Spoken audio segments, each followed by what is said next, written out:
Hey, you over there.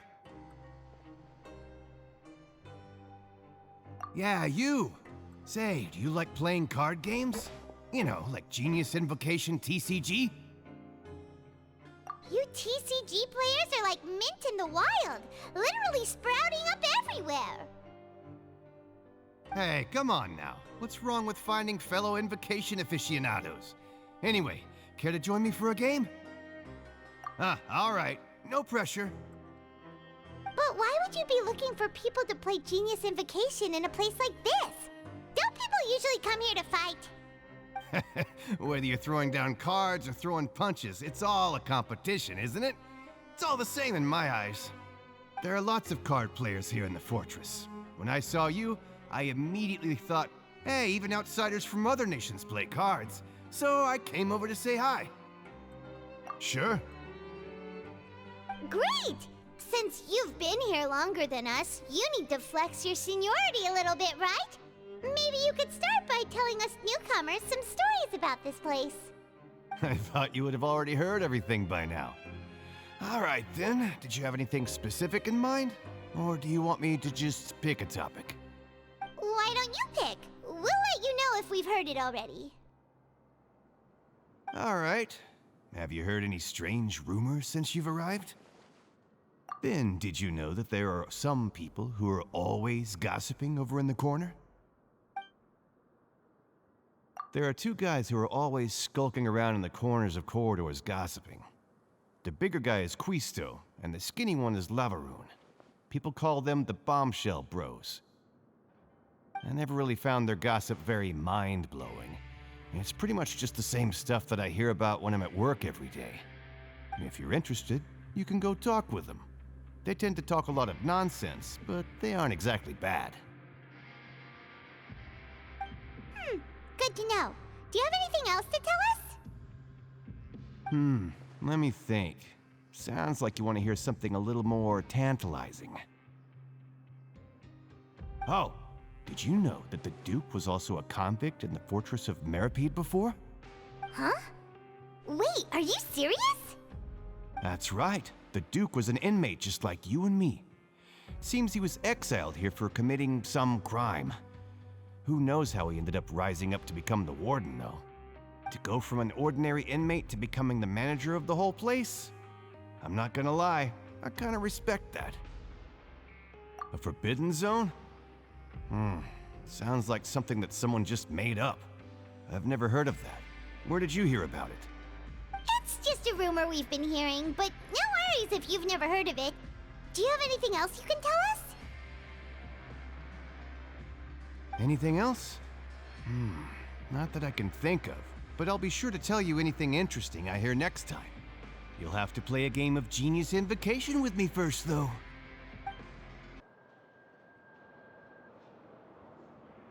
Look, there are some people talking over there. Let's listen in on the conversation.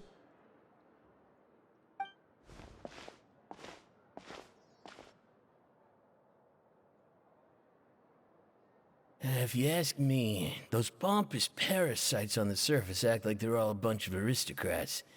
Do any of them give half a hoot about a bunch of dogs like us? Hey, speak for yourself, mate. I'm no dog. Oh, you think you're special or something? If you're here, then you're just a convict like the rest of us.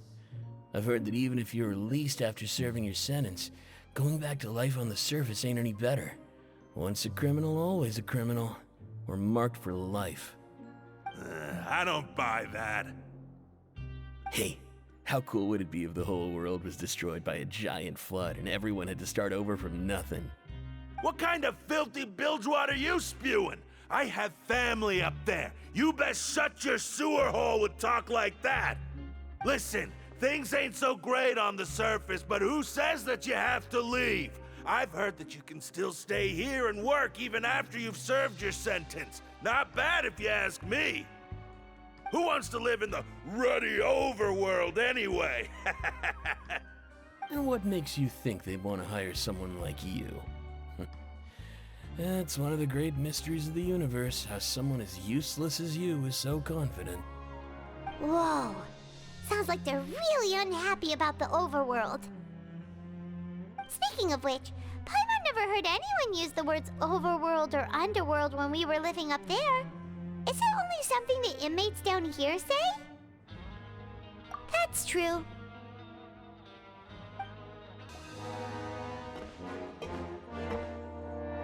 There's a group of people over there. Let's go listen in. So I said, that's not a faucet. Hey, who are you two? Why'd you come over all of a sudden? Oh, sorry for eavesdropping. Sounds like you were talking about something private. What's the matter? They're just looking to join in on our fun, that's all. Hey, don't pretend like it's okay for them to just interrupt us like that. Yeah, fine. You're lucky we don't mind extroverts that much. You hear that, Quisto? What nice! Your expressions tell me you're looking to hear some juicy info, am I right? But before that, it just so happens that I know you two. Really? Are we that famous? You're kidding. How often does anyone get a personal tour led by His Grace himself? Practically everyone was talking about it. Word has it that you also caused quite the kerfuffle. A little mistake, huh? I like the way you put it. You see, people with a good attitude can join our group anytime, unlike some of the others here. Your group? I'm Quisto, and this is Lavaroon. People usually call us the Bombshell Bros, but don't worry, we're not playing with bombs or anything. It's just that our information is always so explosive, and we blow minds on the regular. So, you two really like to gossip? Whew, you sure know how to embellish. No, you don't get it. Knowing intelligence will make things better for you here. For example, knowing who's working with whom, who has the latest rumors, who's not getting along. Wouldn't you like to know all that? Whoa, all this info's worth something, you know? You should prove you're worthy of it. I don't mind him. Quisto's always this way. Just play nice and say something to massage his ego. The welfare meals. Talk about the welfare meals. Right! That meal we had yesterday was super delicious. Paimon can still taste it whenever she closes her eyes. Is that so? To tell you the truth, I've been helping out with making those welfare meals. I've been working as a kitchen assistant for about a month and a half now. Oh, so you're the one who made those delicious steaks. Amazing. You could be a professional chef. You are correct. I am a true professional. In fact, I even went to culinary school. But enough about that. Since you like my cooking, I guess that means we share similar tastes. Listen carefully. This little bombshell will help you learn what's really going on here in the fortress.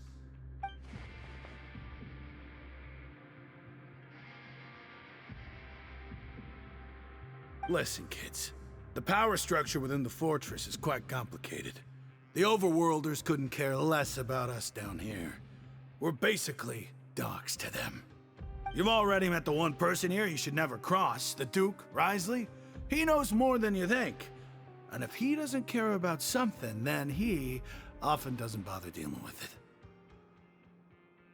Those who have the Duke's attention get all kinds of special perks, even better treatment in the infirmary. I know who you mean. It's that Jurier character, right? I don't think there's anything useful about him at all. Why does he visit the infirmary practically every day? Is it normal for anyone to be going in and out of there so often? If you ask me, he's just faking it to get out of work. But did you know that Jurier was a talented researcher from the Fontaine Research Institute before he came here? There's no denying that. I don't care if he was a researcher that could turn dirt into Mora. Once you're in the Fortress of Meripede, you're just another inmate like everybody else.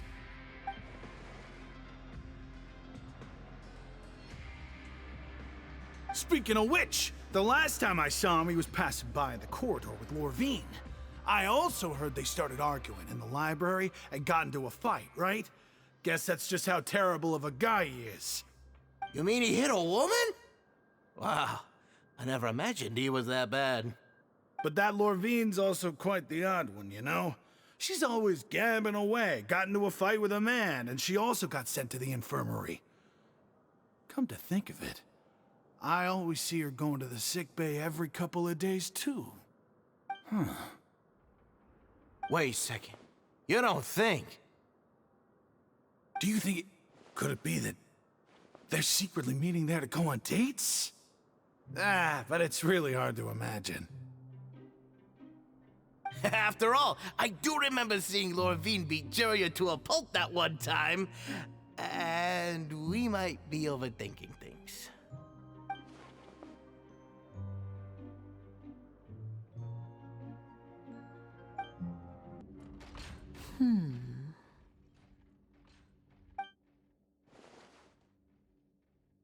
Huh?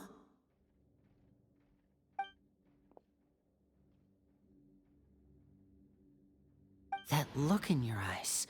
You found something? Hey, this is no time to be modest. Just tell him we found a boatload of information. Oh, as expected of the legendary duo, you have my full and undivided attention. I'd have never guessed that myself. The rumors swirling about this place are unreliable after all, and Master Childe probably went missing because he found a way out. He is a harbinger after all. I suppose he's much more resourceful than I initially gave him credit for. Unfortunately, this isn't enough for our final report to Father. We need to find out Master Childe's exact whereabouts. Father told me that even though Master Childe said he was just coming to Fontaine for a vacation, he actually had some personal reasons. His agenda might be linked to his disappearance. His escape route is already flooded, so we'll have to task someone with professional diving skills to chase after him. Well, when you put it that way, it's obvious that only Fremine would be up to the task. Bingo! Is he around? He's working today. Coming here as a group would have attracted too much attention. I'll talk to him about it later. No need to thank me. This was always a part of our mission after all. Honestly, I'm far more impressed by you guys managing to collect all this information right under Risley's watchful eyes. Collecting information has always been our strong point. Now, let me think. To find out more information, Fremine will have to retrace Master Childe's original route. And if he's to do that, he'll have to set out on the next pipe cleaning day at the earliest. That's 6 days from now. And after that, he'll probably take another 2 or 3 days to return. You can even estimate how long it'll take for him to get back? We've been working together for a long time. We know each other's capabilities like the backs of our hands. Traveler, what say you to meeting here 9 days from now? We'll be able to pick up Fremine while we're at it, too. Oh, and there's just one last thing we'd like your help with. Though we can just sit back and wait for Fremine's report on Master Childe's whereabouts, we still need to make more progress on the investigation of the Forbidden Zone. Fremine's no master of disguise. Lynette's still working on getting intel from the other areas, and I'll need to spend some time helping Fremine prepare for his diving mission. So, you are the only ones we can count on. What do you want us to do? Will it be hard? Well, I won't call it easy per se, but I think you'll be able to pull it off. Listen carefully. You'll need to find an excuse to get into the infirmary and investigate the room and environs. You've mentioned several sketchy-looking people always meeting at the infirmary earlier, so it probably has something to do with the secret we're hoping to uncover. You've already met the head nurse, so she'll be less suspicious of you. Investigate the internal structure of the infirmary and any active dealings within, and pass those on to me alongside anything else you're able to discover. But also, there's no need to take risks. Don't forget, safety always comes first. No, when it comes to intelligence gathering, I'd never consider you to be an amateur. Didn't you say it yourself? It's always been your strong suit. I'll believe anything as long as it comes from you. So, please prove your prowess to me once again. All right, then we'll head out as soon as we finish our prep. Let's go our separate ways for now, then. Don't forget, we meet here again in 9 days. Stay safe.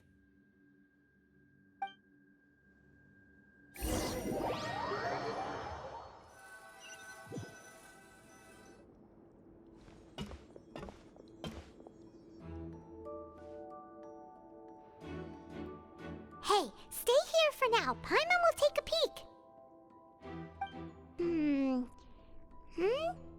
There seem to be several people inside.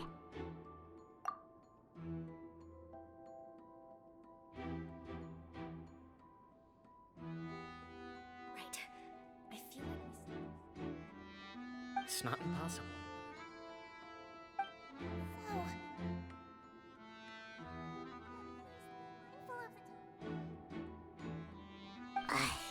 It's a bit hard to understand them from here, so why don't we just try to talk to them in person? Let's go as soon as you're ready.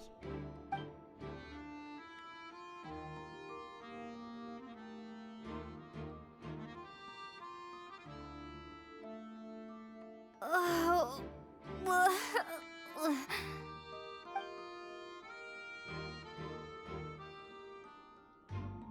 Someone, please help! She's sick!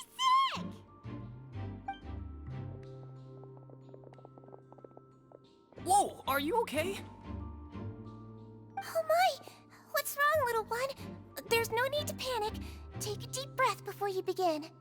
The traveler started complaining of a stomachache, and then nausea, and then collapsed onto the ground. Paimon doesn't know what to do. Freezing limbs, twitching fingers, and pale complexion. Could it be poison? Let me take a look. Please lie down over here. Don't worry, I'll get you to the bed safely. Here, hold on to my shoulder and walk slowly.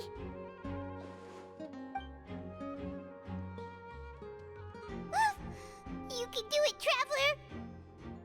Don't apologize. You're sick after all. Now, please relax. I'm just going to do a preliminary checkup on you.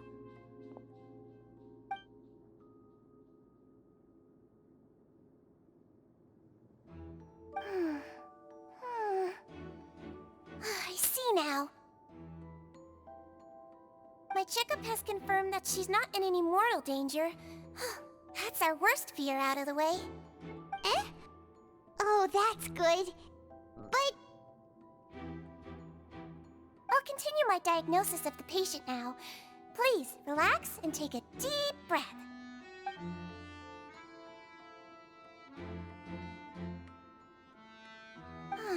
Don't sense serious damage to your organs either. Does it hurt when I press here? And here? Huh? But based on my initial checkup, there shouldn't be a problem here. How strange.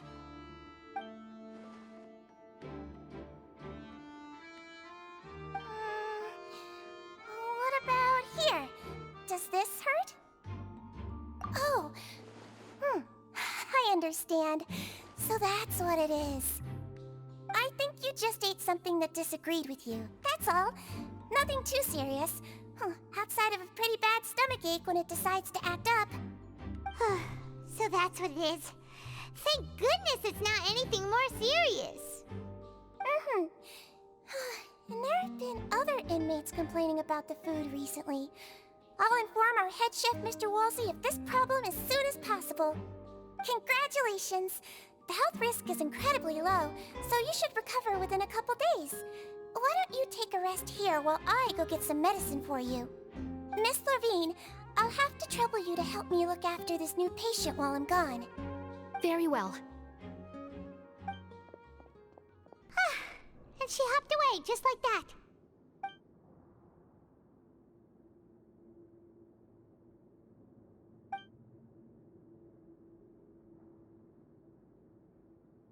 Hello. So how are you feeling now?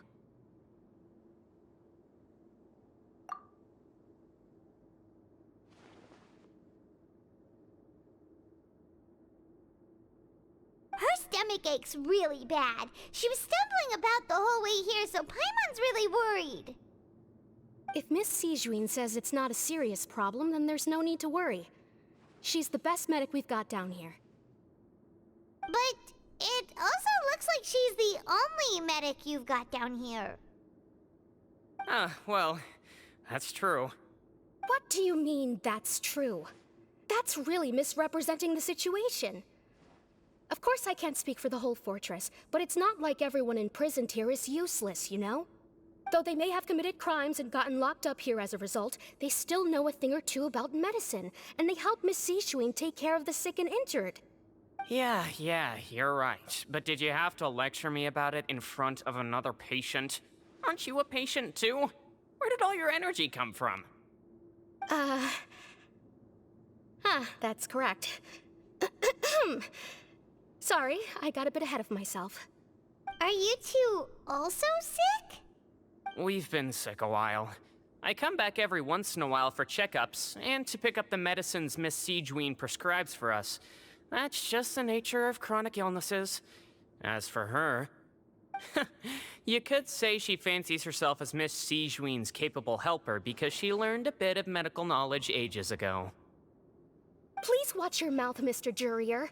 Don't forget that you are the primary reason I have frequent heart palpitations. Hey, don't start arguing now! Please, keep it civil at least.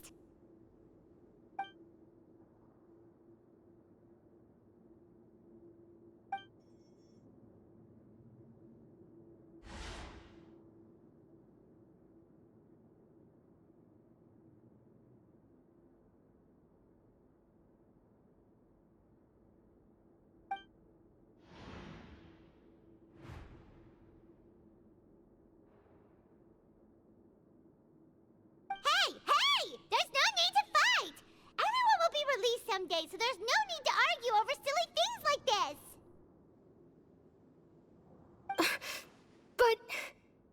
But... Release.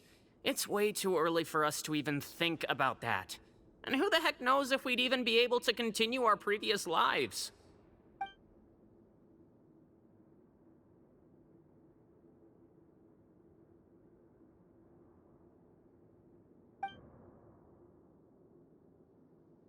Please allow me to end this boring and useless conversation. Oh, and Mr. Jurier, I don't want to see your face here again anytime soon. And same to you, Miss Lorvine. Anyway, that was more than enough rest for me, so I'm going to get out of this excessively noisy place. See you later, everyone. He just slowly walked off like that? That's just what he's like. I'm sorry you had to see all of that. I'm Lorvine, and that's... Well, his name is Jurier, but I hope you'll never have cause to remember his name. You really can't stand him, huh? I mean, can you blame me? Who would like someone who's as arrogant and obsessed with weird research topics as he is? But there's no need to keep dwelling on him. I'll accompany you two for a while. Miss Sijuin should be back soon, and I'm sure you'll feel better as soon as you've had some of her medicine. No, it's nothing. I'm back! Did you rest like you promised? Thank you for getting our medicine, Miss Sijuin. Did you all cooperate with your bed rest? I trust that nobody got up to walk around. Good. Here, this should be 2 days' worth of medicine for you. Take 1 pill now, and then continue your bed rest.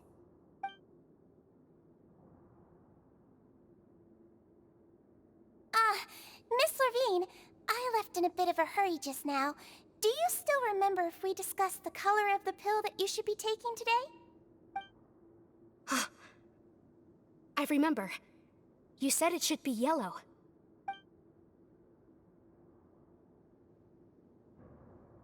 Yellow, huh? I understand. These are yours. Please, make sure to go to bed early after taking them tonight. You'll benefit from a good night's sleep. All right, then I'll also be on my way now. I hope you feel better soon, too. See ya!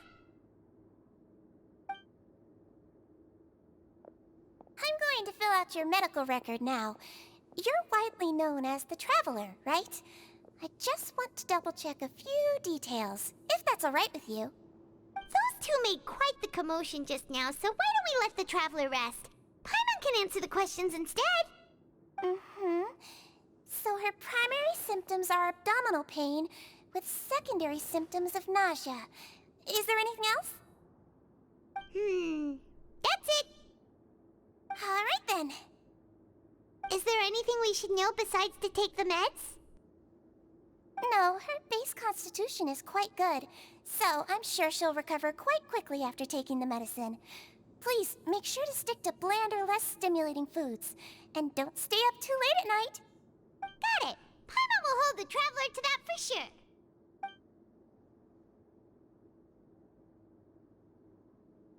Oh, you're going to take a nap already?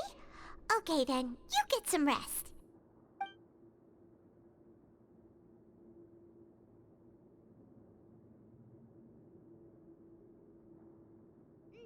We've been to lots of places together. She may look a bit under the weather now, but she's actually super strong. Oh, so you're the best of companions. Well, don't worry, she'll recover soon.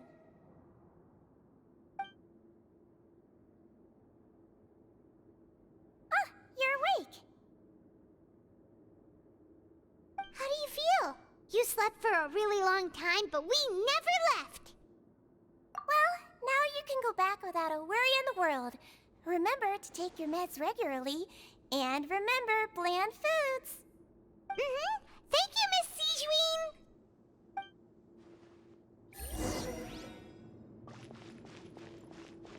Seems like a lot of people have been coming down with an upset stomach lately.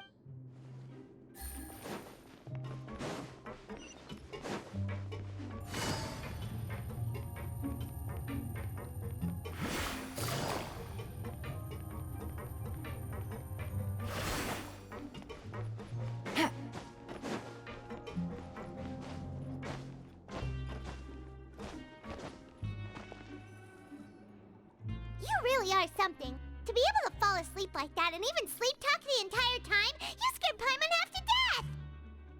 No, but you kept mumbling things along the lines of, Pyron, don't take my grilled fish, and put down the Adeptus Temptation now! Paimon talked with Sijween the entire time you were asleep. She seems like she's just a sincere nurse, and Paimon didn't notice anything unusual in the room. Are you sure we're not going off track with the infirmary?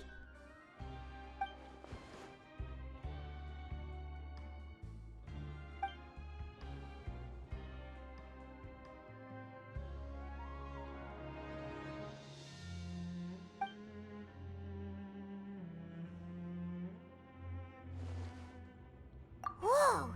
You really are super thorough! All those tiny little suspicious things that Paimon didn't even pick up on! We've gotta give the info to Linny!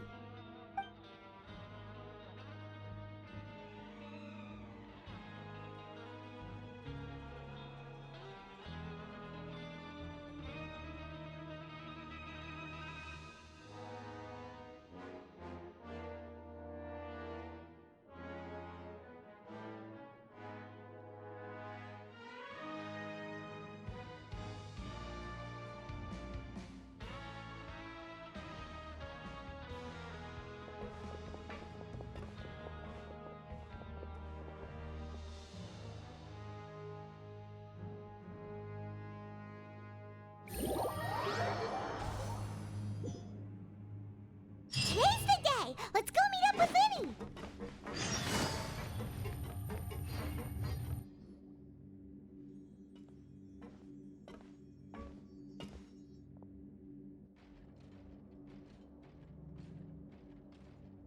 Oh!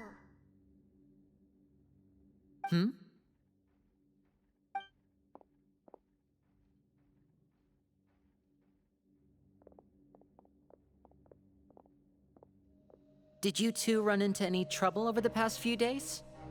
No, we just worked our shifts according to the schedule. Nothing weird happened. That's good. That means you didn't raise any suspicions when you infiltrated the infirmary. We've taken a look at the slip you've sent.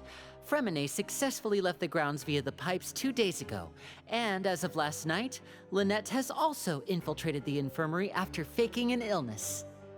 Wait, why is she getting involved as well? You already went above and beyond when you scoped out the infirmary. To put it more bluntly, even if we were to view that as something you did in exchange for Fremine's help, you've already done more than enough. Infiltrating a guarded stronghold is a different kind of job from a one-off investigation. We want to avoid using the same faces over and over and reduce the amount of suspicion that will fall on any given person. Lynette also felt like you have already taken the first step for us, so she should be the one to finish the job. So that's what Lynette thinks. Oh, Paimon hopes everything's going well for her.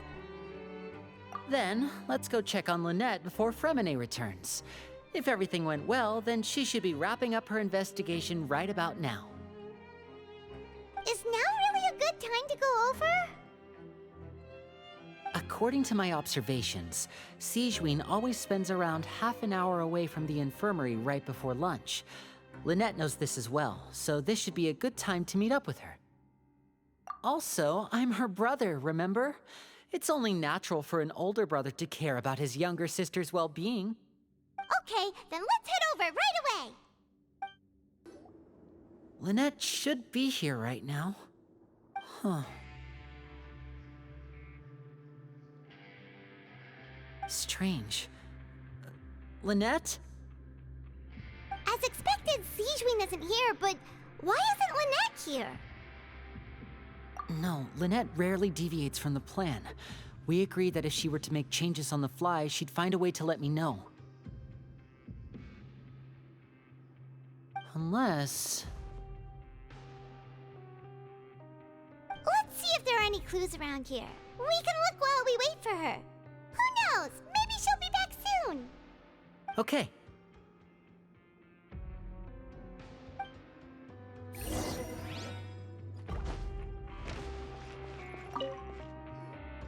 There are some books here and a few files.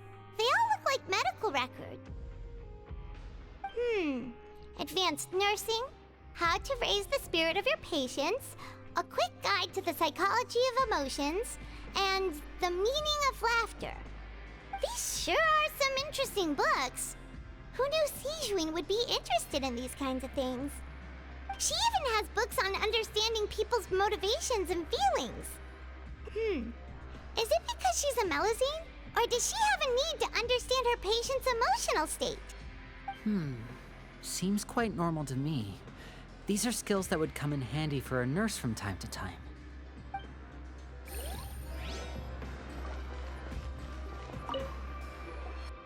None of the beds have any signs of having been slept in. Except that one over there. That's the one Lynette must have used, right? You said she was pretending to be sick. She would have said her migraine was having a particularly bad flare-up. Generally speaking, the head nurse would then ask her to lie down and rest while she left to retrieve the medication.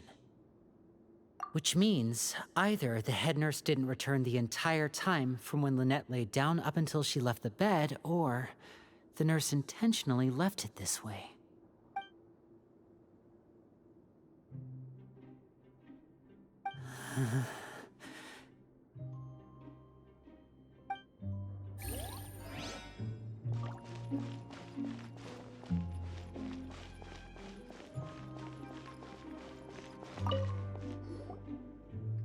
This is it! We saw it before! Wait, this thing? It doesn't look like it's been disguised that well.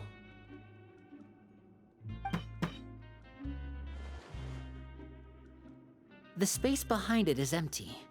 From its size, I don't think it's an entrance that is meant to be taken apart. There's probably a mechanism around here somewhere. Could Lynette have tried to get inside? But if that's the case, she would have contacted me for sure.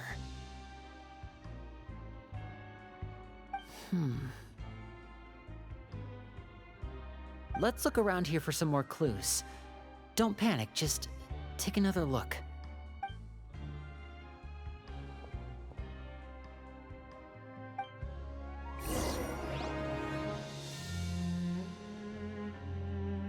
Hey, you guys, there's a slip of paper over here!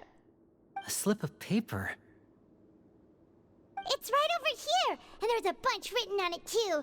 It reads, "Out of respect for your usual practices, I'll use a piece of paper or card as the medium to pass on my message. You may consider this as me giving you my best regards." This is... Is that all? The back. This is... Show me! Now! That look on your face. Paimon's reading it now. Would you care to guess where Miss Lynette of the Fatui could be right now? No. Could she have... Is she already... Wriothesley. Did he deliberately leave the infirmary unguarded to use it as bait? Wait, you mean he was aware of our goals from the very beginning? But why? We didn't run into any trouble last time, and he also never reached out to us since. Yes, that is a crucial question. Wriothesley, he doesn't do anything without a clear goal or reason. So this means he had no concerns about your activities from the very beginning. You're not from the same camp as us. You were sent down here by Neuvillette, so you have no conflict of interest with Wriothesley. We're a completely different story, though. I'd like to know that, too. Why did he only go after her? Don't panic. Just think everything over. I have to stay calm. This is not like what happened last time. The situation's different now.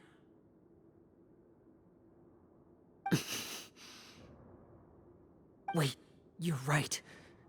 Wait, but that means...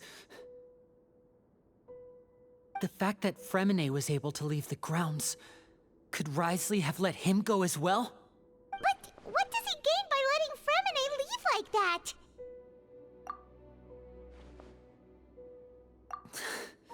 So he's challenging me and trying to provoke me, I'm sure of it.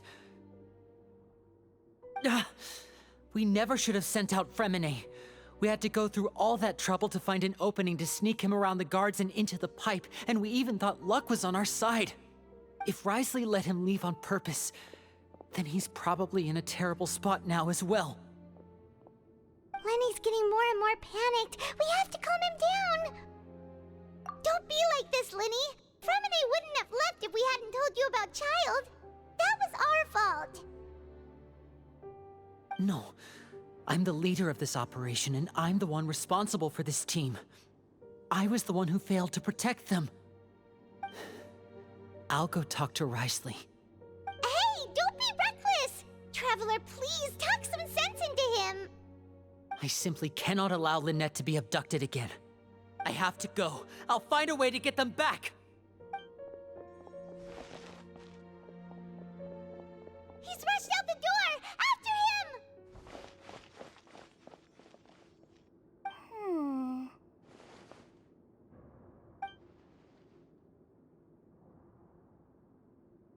Right. I feel like we still have some room to make changes on these details. It's not impossible, but it'll require extensive testing.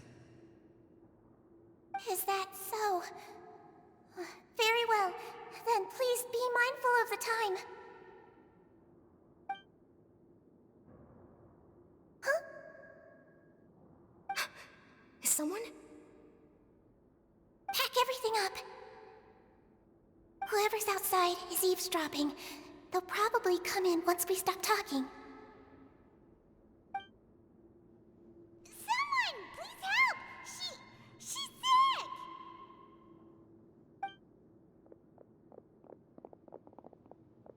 Whoa, are you okay? These two. As expected, they've already found this place. Oh, they are quite sharp. What a delightful turn of events. I like smart people, but I also like playing dumb. I like the feeling of being trusted. Oh my! What's wrong, little one? There's no need to panic. Take a deep breath before you begin.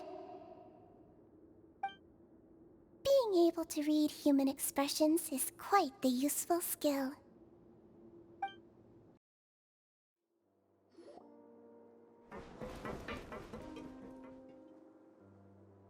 Come out and face me, Risley! Aren't we at an administrative office space? Why don't you at least try to follow even a couple rules from the fortress's indoor management regulations? What did you do to my sister? I ran into the young miss at the infirmary.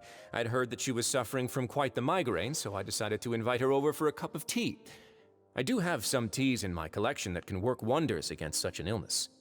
Stop joking around! Where did you take my siblings? I have also heard that your performances are quite the spectacle. Miss Lynette would sometimes enter a box filled with water, only to emerge the next second from another place altogether. Maybe she'll appear behind you right now if you were to turn your head. Is he trying to trick me into turning my head? No, he's probably not looking to attack me right now. All of the hostages are in his hands, and he's even in the mood for small talk. That means Lynette is probably still alive. You knew we were investigating the infirmary from the start, so you deliberately aroused the Traveler's suspicions and baited us into continuing our investigation, just so that you'd be able to kidnap Lynette. As for Fremine, no, you probably didn't even interfere with Childe's escape. You let him go, so you could purge the Fatui members that we had planted into your ranks. There was no need to do so. The Fortress of Meripede is a pretty pleasant place. Most people enjoy their lives here. The only ones who act differently are those with personal agendas. It was quite easy to identify your colleagues. You removed our original members and spread the news of Childe's escape so Father would assign our team to come down and investigate. Fremine has also fallen into your hands, right? If you're oh so omnipotent and so in control, why would you need hostages? One correction. Lynette is in my hands right now, but Fremine is not. He's not. What do you really want? Lenny! Oh, wonderful. Everyone is here, so I'll only need to say this once. Thank you so much for cooperating with me. Eager and to the point, I see. Alas, only Miss Lynette is currently having a cup of the fortress's finest tea. Although, as per your original plan, Mr. Fremine should also have returned to the fortress by now. But he has neither shown up within my gates, nor has he been taken into any kind of custody. So where do you think he may be right now?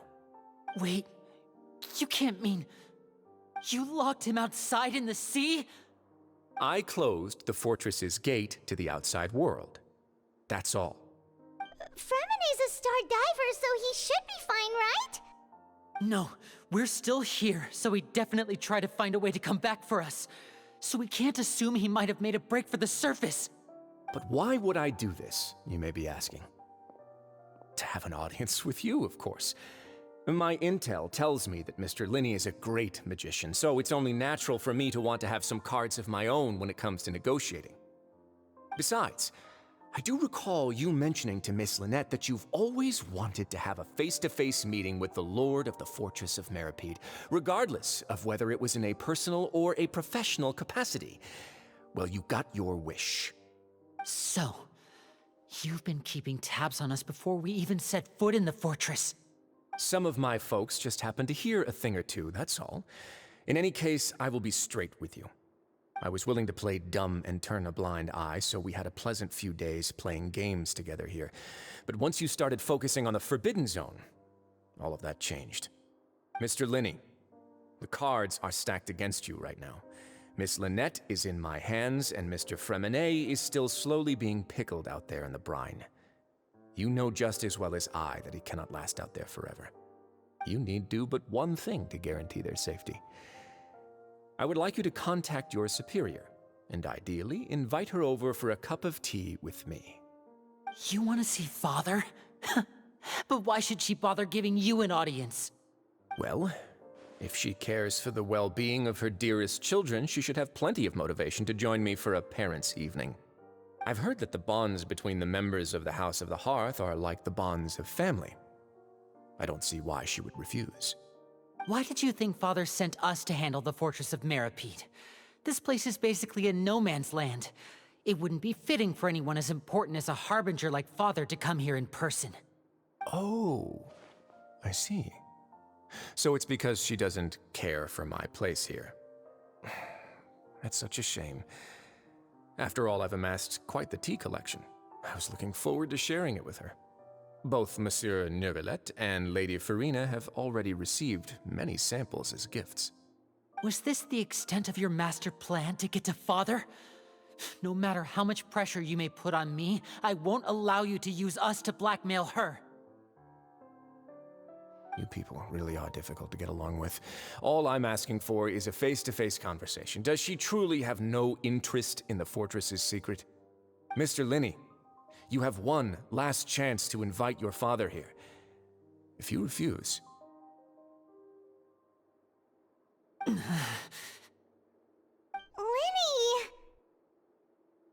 Instead of asking why I'm doing this, why don't you try to see things from my perspective for a second? From the very beginning, the Fatui has been actively infiltrating my fortress. I gave you a warning by cutting off the first few operatives I found, but that only caused you to double down. Had you given up on the fortress then and there, I'd have no reason to want to talk. Mr. Fremenet left the fortress on his own, and Miss Lynette tried to pry out my secrets right in front of me.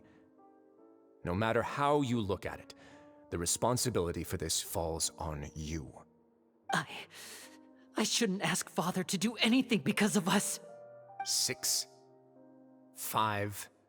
Wait, 2, 1. Time's up. It really is a shame, Mr. Linney. Risley! Negotiations have broken down. Please leave, ladies and gentlemen. It's time for my afternoon tea. Yeah, listen to the Traveler. If you can't talk to Linny, can you at least talk to us?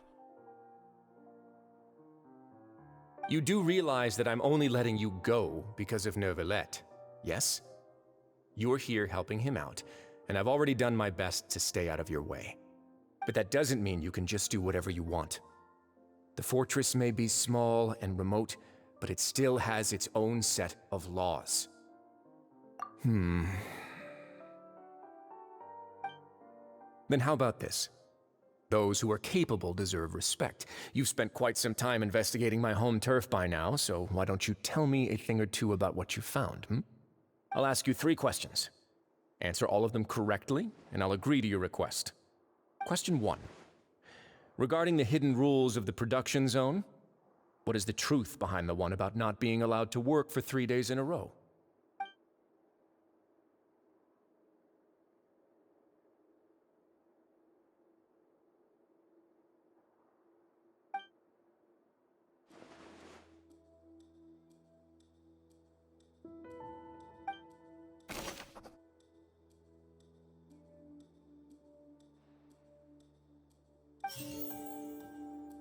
I've been told that the infirmary is always empty for the half hour just before lunch. But what could Sigewinne be doing during that time? The Fonta promoter has been struggling because he doesn't recognize the real value of coupons. Meanwhile, the Duke believes that only idiots who don't understand the value of coupons would spend them on Fonta.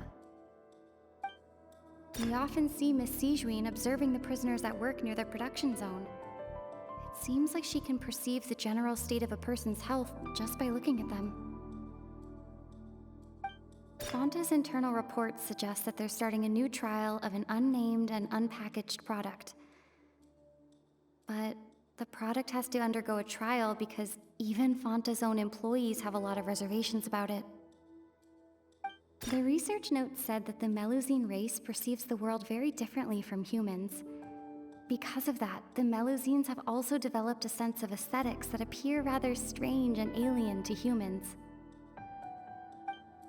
According to Collins, the Pancration tournament only took place because the Fonta company sponsored it. The company must want a return on their investment as well. I've been told that the infirmary is always empty. The Fonta promoter has been struggling because he doesn't recognize the real value of coupons. We often see Miss Sijuin observing...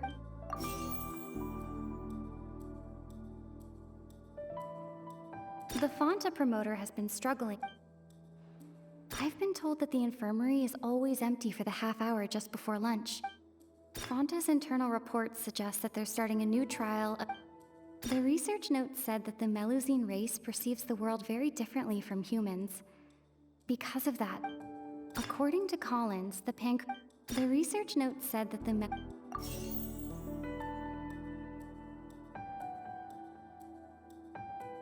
According to Collins, the Pancration tournament only took place because Fonta's internal reports suggest that they're starting a new trial of an unnamed and unpackaged product.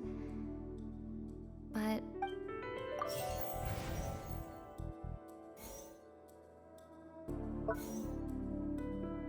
I've been told that the infirmary is always empty. The Fonta promoter has been I've been told that the Fonta promoter has been struggling because he doesn't recognize the real value. According to Collins, the Pancration tournament only took place because the Fonta company sponsored it. The research note said that the Melusine race...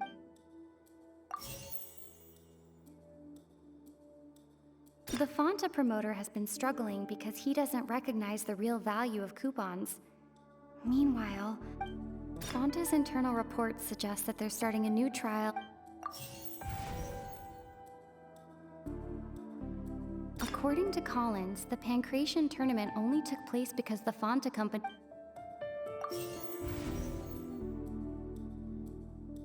I've been told that the infirmary is all...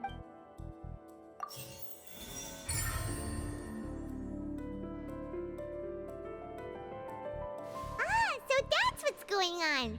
Paimon understands it now. Who would have guessed? The hidden rule of the production zone.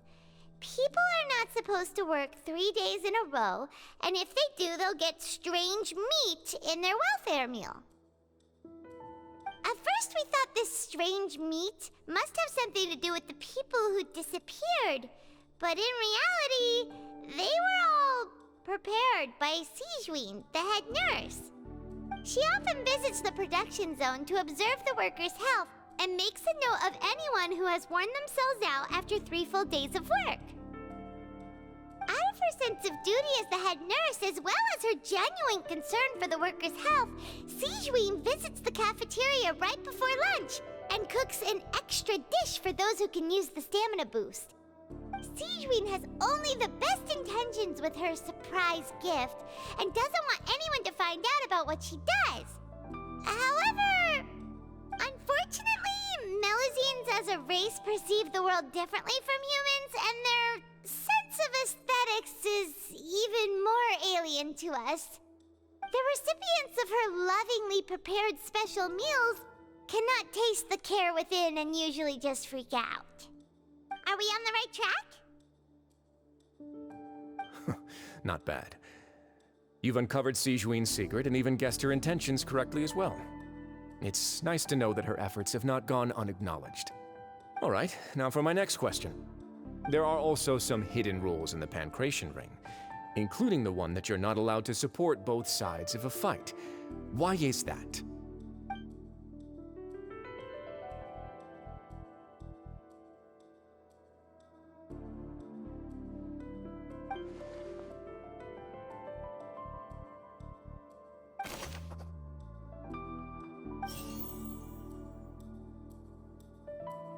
I've been told that the infirmary is always empty for the half hour just before lunch. I've been told that the infirmary... Fonta's internal reports suggest that they're starting a new trial of an unnamed and unpackaged product. But... we often see Miss Sijuin observing the prisoners at work near the production zone. The Fonta promoter has been struggling because he doesn't recognize the real value of coupons. The research note said that the Melusine race perceives the world... According to Collins, the Pancration tournament only took place because the Fonta company sponsored it.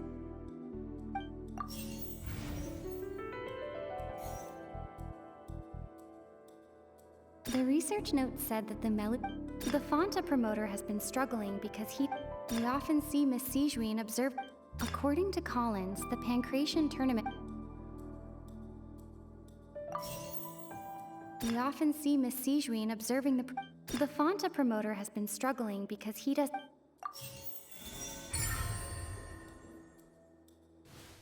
Paimon gets this rule too now, so there really was nothing to be afraid of. That hidden rule of the Pancration ring is about how, people are not supposed to bet on both boxers at the same time. And if they do, they'll receive a package containing a strange, blood-colored liquid. People get scared when they see it because they've subconsciously begun to associate it with the missing boxer. But really, it's just a bottle of the latest yet-to-be-named and packaged new Fonta trial product. A blood-red drink. It's no wonder even Fonta's own staff were questioning the company's decision-making. The company, facing backlash from its own staff, decided to try to trial the product on a smaller scale to see how it might be received by customers. They came to the fortress of Meropide and offered to sponsor the Pancration tournament so they could push their new product. But the Duke completely refused to even entertain the idea. The Duke, knowing how valuable coupons are in the fortress, knew that only total idiots who didn't understand their true value would bother buying a Fonta product here. And so, only those who proved their stupidity by being dumb enough to bet on two opposing sides of the same match were selected to receive the drinks. I acknowledge the effort you've put into bringing the truth of this mystery to light. Although, based on your description, that Fonta promoter is a bit too careless with his words, I may just reconsider my collaboration with the company. All right, and here's the final question. What's the secret behind our head nurse and all of her patients in the infirmary?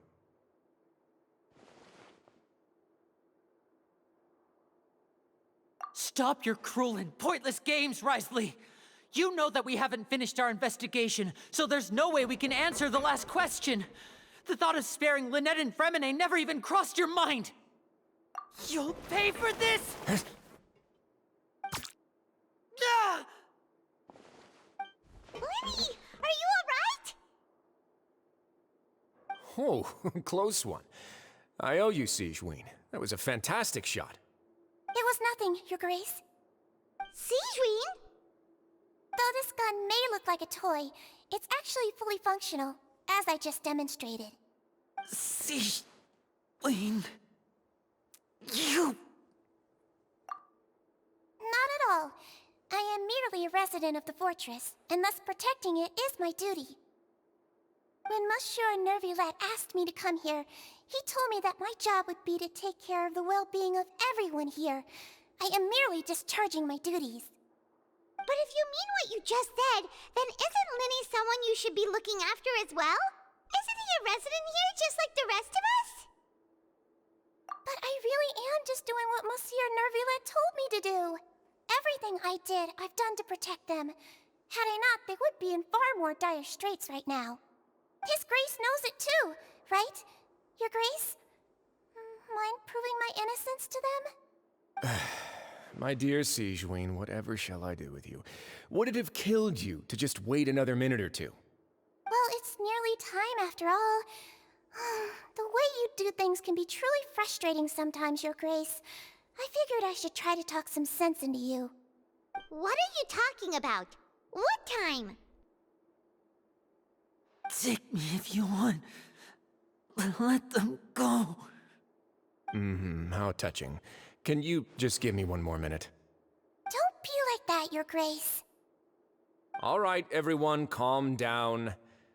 2 more visitors will be arriving any time now. I'll go get a cup of tea. Miss Sijuin, I leave Miss Lynette in your care. You... What are you doing? I believe I hear footsteps.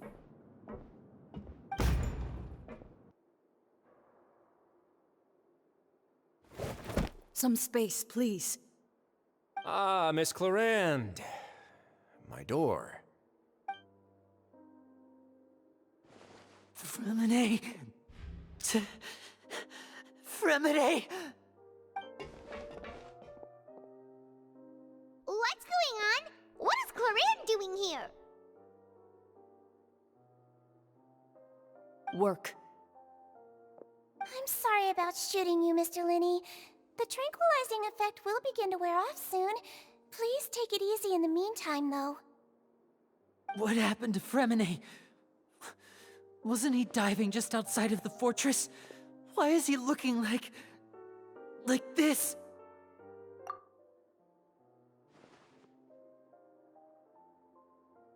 A flushed face, an accelerated pulse. He must have consumed primordial seawater. What did you say? Please, make some space. I'll need to give Mr. Fremine a more thorough checkup. Your Grace, I'll leave the rest to you. I'll talk to Clorinde while you get Fremine to where he needs to be. Everything else can wait.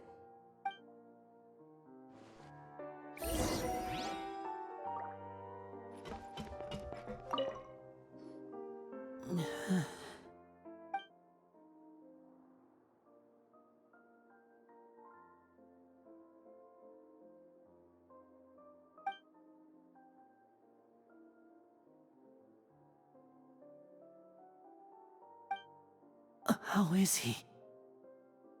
These symptoms are probably caused by an acute ingestion of a large amount of primordial seawater. Still, his condition is not critical. Of course, it would be best if he stayed for further observation. Let's leave him here for now, and move him to the infirmary once he's recovered a bit more. Sorry. I am aware that the infirmary may not be your favorite place in the world at the moment. We do only have a single clinic in the fortress, however. Why would he ingest a large amount of primordial seawater after leaving the fortress? How could that possibly happen? Please, look after Mr. Fremine for the moment. I'll go fetch some medicine and a respirator. Oh, I'll bring Miss Lynette back with me. Where is she? How is she right now? Oh, she just took a nap in an empty room after I tranquilized her. If my calculations are correct, she should also be waking up right around now. You might not believe me, but His Grace and I actually made some snacks and tea for her.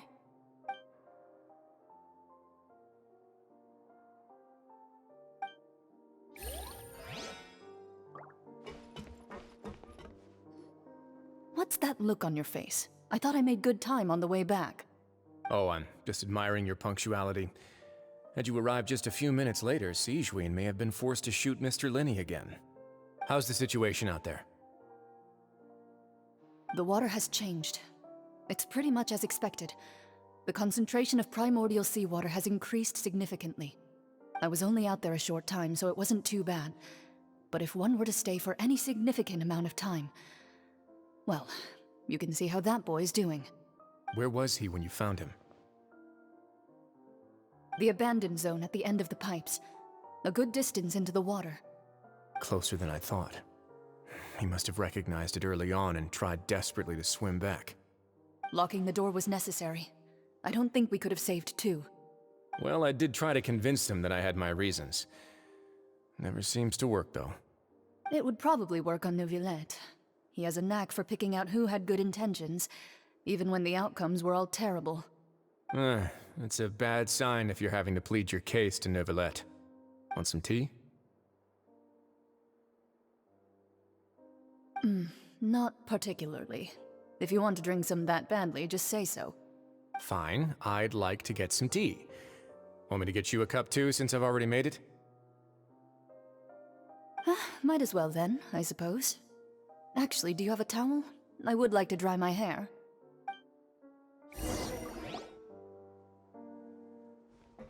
Linny, are you okay?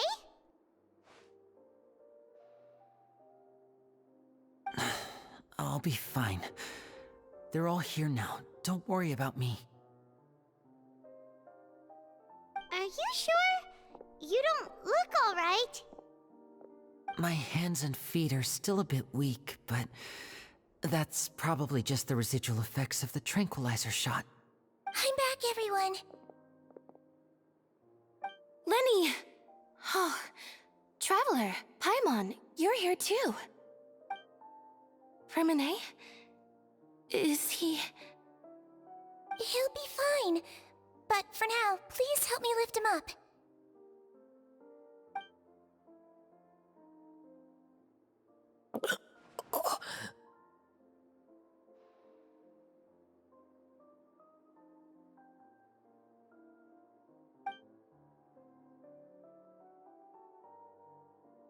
His breathing's beginning to slow down. Give me a hand and help me get him to the infirmary. Yeah, I'll take him from this side. Lynette, together? On it. Traveler, you seem pretty worried about him. Want to come with us? The Duke and Clarande are gone. They probably went to get some tea. The Duke will explain the truth in just a bit. Miss Clarande will need a break, since she only just returned from rescuing Fremine out of the sea.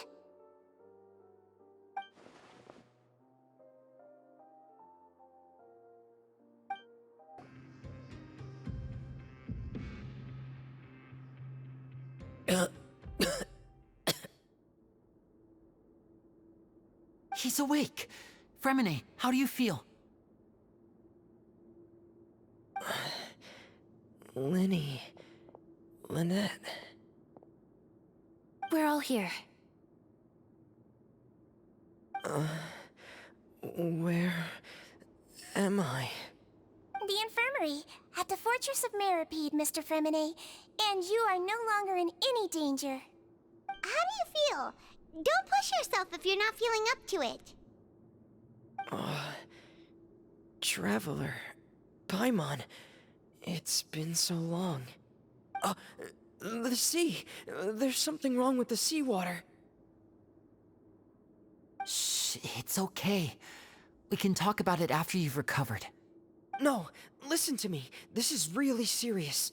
There's primordial seawater mixed into the regular seawater. I don't know why it's there, but no one should touch it. Pipes. Right, the pipes. It's all coming back to me now.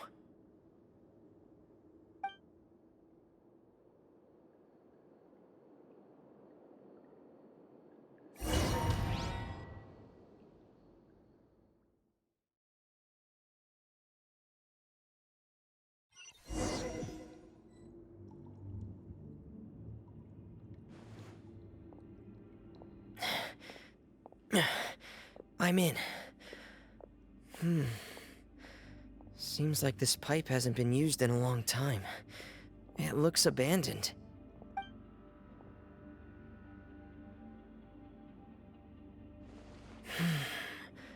Where could Master Childe be?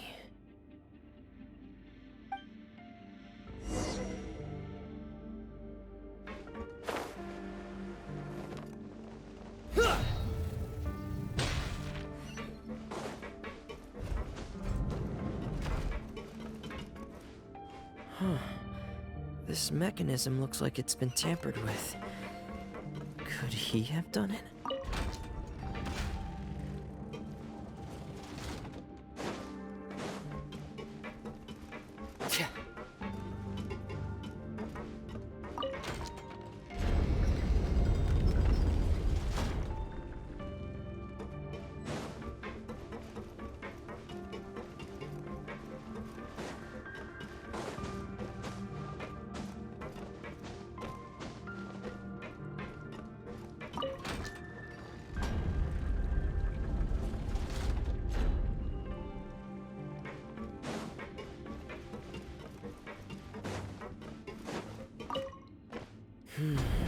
It's getting stuck on something. Seems like I'll have to avoid those obstacles while I turn it.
This is where the water starts.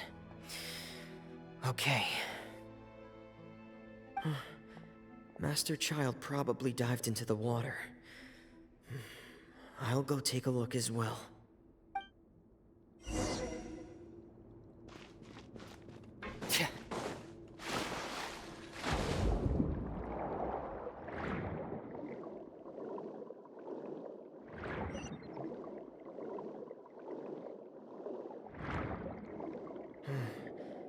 The vegetation here is a bit more sparse. These traces aren't natural. A person must have left them, and recently. There are traces here too. I need to keep going. Huh? The traces are gone. But I don't see where he could have gone from here. Wait. What the?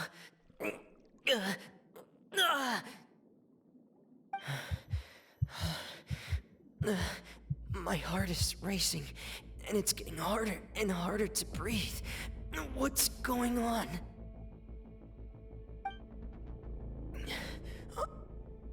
No good. I have to get back. They still don't know anything about what's going on. If I turn back right now, I should still be able to make it.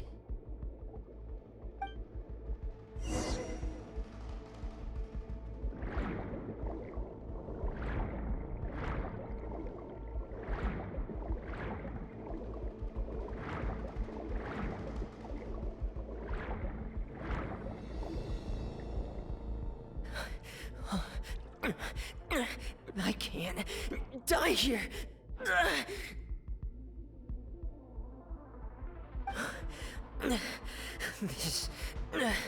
This is bad. I'm feeling worse and worse, and I'm still underwater.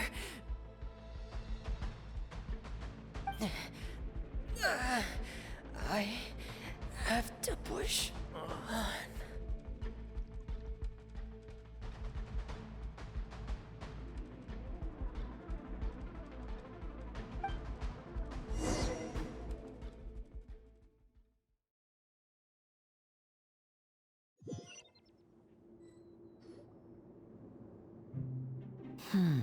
So, in other words, the trail you were following vanished, and you had no idea where Master Childe could have gone.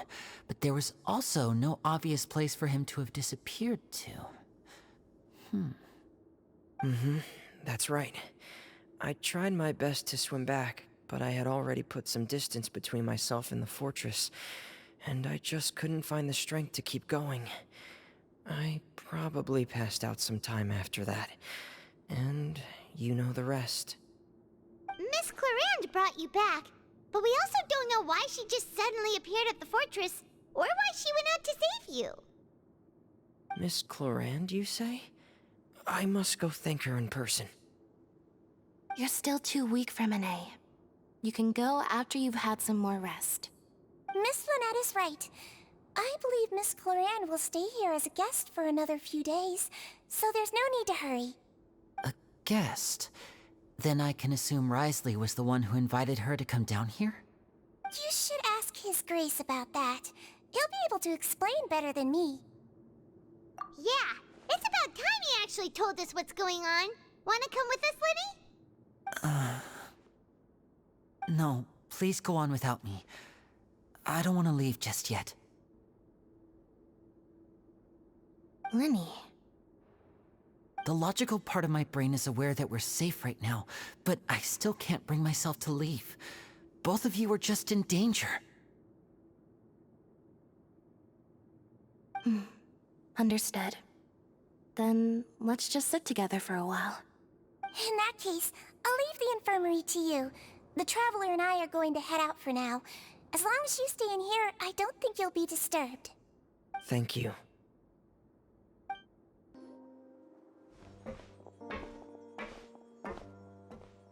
Excuse me! I take it Mr. Fremine's condition has stabilized? Of course! I wouldn't have left the infirmary otherwise. I've been expecting those two, but might I inquire as to the purpose of your visit, Miss Siegeween? I want wanted to check up on Miss Cloran. How are you feeling? Mostly fine, I think. If you don't mind, I'd like to perform another quick physical exam. It'll just take a few minutes. All right. Thank you for looking out for me. I'll take my leave for now, then. Well, want to explain yourself, Risley? Of course, but I'm not partial to the word choice of explain. How about enlighten? Where should I begin? How about you start by asking me any questions you have? You can start with whichever one you'd like to get answered the most. Then Paimon will begin. Did you know about Lenny's goals from the very beginning? No. I just knew they were Fatui operatives sent to the fortress by the Knave. As for their specific goals, I only figured those out as you made progress on your investigation. You managed to monitor and stay ahead of them even though you didn't know what they were trying to do? They came here with ulterior motives. I'm quite adept at discerning what that kind of behavior signals. Initially, I thought their goal was just to investigate Childe's disappearance. Linny suggested that I had deliberately let him escape, but in truth, I didn't really do anything special to help or hinder him while he was here. Everything he did, from finding helpers to leaving this place, he did on his own. Of course, it's inevitable that the Knave would make a big deal out of her fellow Harbinger's unexplained disappearance. I'm also quite curious about where that Harbinger went, so I figured I might as well let the Fatui do their own investigative work. All I care about is the answer. So you were hoping Lenny's group would just do your work for you! You make it sound like that's a bad thing. Unfortunately, things didn't go as planned. I assume that Fremine has told you already, the ratio of primordial seawater around the fortress of Meripede is on the rise. The Forbidden Zone has always been Linny's target, and you got roped into that investigation after running into him. I began to intervene out of concern for your safety, and also to prevent the fortress from becoming entangled in more irksome matters. Are the rumors true? That you're also a former criminal? Why would you put it like that? Isn't staying here all day and serving as the manager of the fortress a kind of sentence unto itself? Another form of prison? I just happen to have some support from the rest of the inmates, that's all. Oh, right! Paimon wanted to ask, who invited Cloran down here? Me, of course. I paid her good mora to come down to the fortress for some field work. As a champion duelist, Miss Cloran could be considered to be an independent party. I needed to find an exceptionally capable person to help me get through the impending crisis. And saving Fremine was part of that crisis? You can think of it like that, yes. Credit where credit is due, that boy is quite adept at diving. Had conditions not been as hostile as they were, he probably would have found the missing Harbinger already. That's not something you should be asking after. Neuvillette only asked you to investigate Childe's whereabouts. All I need to prove to you is that the Forbidden Zone had nothing to do with the Harbinger's disappearance. That should be clear now that you've spoken to Fremine. But we've already uncovered that there's something wrong with the infirmary, and we've answered a bunch of questions that you threw at us. Isn't it about time that you answer our last question in return? You make a compelling case. Do you really want to know the answer that badly? Yeah, Paimon really wants to know! Even if the truth may not be pleasant? Follow me.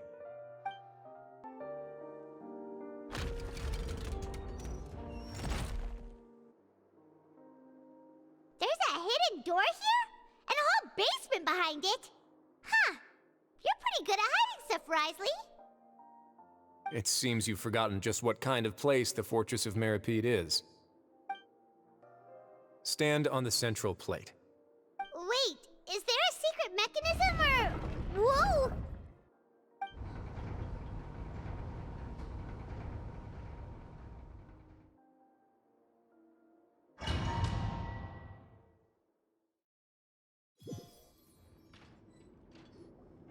So, this is the Forbidden Zone? Honestly, for a place so well hidden, Paimon sure doesn't see anything special. What a huge door! There are 3 such isolation gates in total. Generally speaking, I'm the only one who's allowed to go inside, hence the name Forbidden Zone. Am I correct to assume you're going to run on back and tell your little Fatui friends everything? Well, Paimon wasn't thinking of keeping anything from them. Well, I'd advise you wait until you've seen the whole truth of this place for yourself before deciding whether or not to tell them.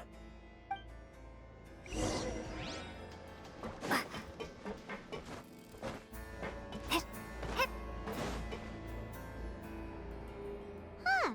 So there's a switch on the side. Stand back.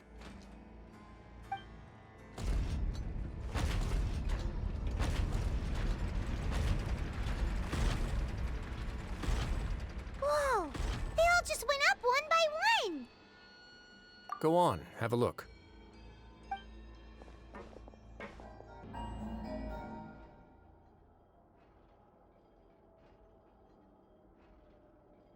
I've been interested in what lies beyond that gate ever since I assumed leadership of the Fortress of Meripede. Of course, it would be unwise to recklessly open it, but it'd also be risky and negligent to simply ignore any potential danger that could be behind it. The readings on that dashboard have not budged since the day when I first laid eyes on this place. But over the past year, the needle has crept upwards from its original position, likely because some parameter it's been tracking has changed, if only infinitesimally. Normally, I would have ignored it, but I happened to have some free time when I noticed it, so I investigated. Any guesses what the reading could be tracking? Very reasonable guesses. I've considered both of those as well. Unfortunately, our dashboard is tracking something less ordinary. The temperature should vary with weather and climate changes, so for something that rarely shifts, the water pressure is more likely. We ran a few tests to increase the pressure from the outside, but the readings didn't change at all. Later on, a few more possibilities occurred to me, such as a potential connection with the primordial sea. I began to make a few preparations based on that hypothesis.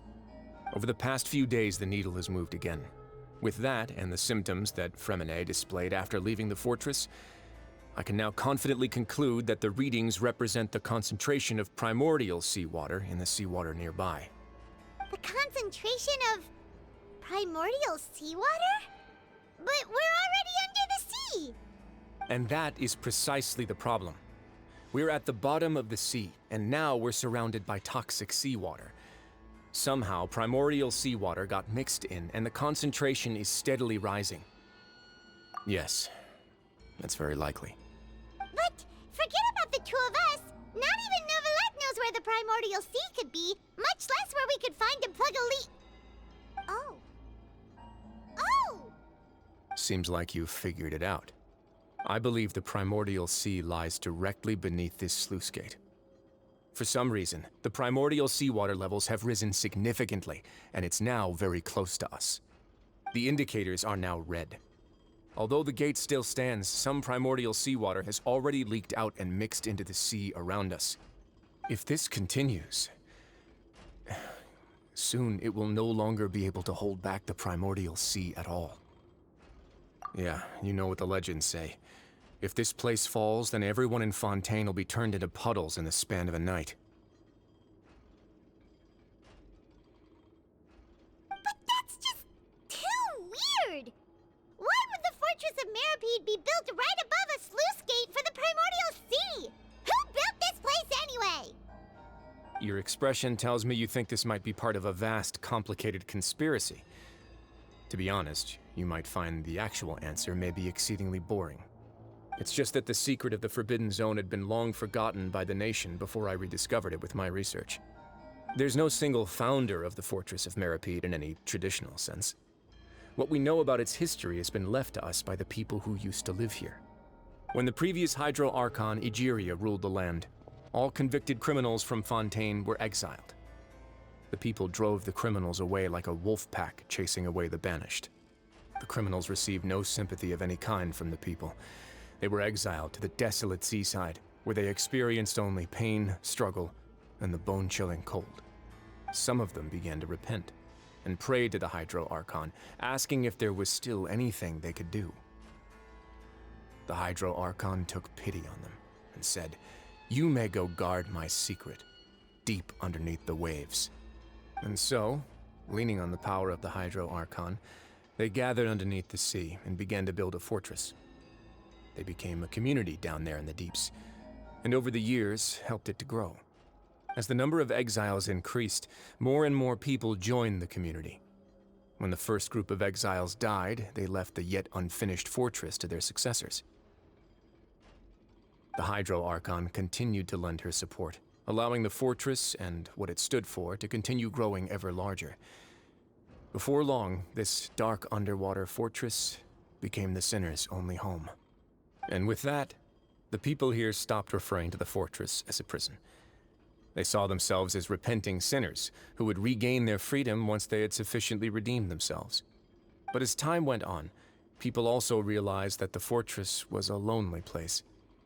Once they had gotten used to life here, they could no longer feel comfortable living in the overworld. Once they had finished serving their sentences, some people left and some others chose to stay. They'd find some idle position and let their withered souls fade away with the ancient secrets of the past. After many, many centuries, few people still remember the reason for the fortress's founding. Now they just see it as an integral pillar of Fontainian society, as the place where criminals deserve to be sent. Now and again, researchers manage to break one law or another and live out their days in the fortress. I learned all this from an elderly historian. Everyone else just thought he'd made it all up. But now you know every part of that history is true. Indeed. It's just as the prophecy says.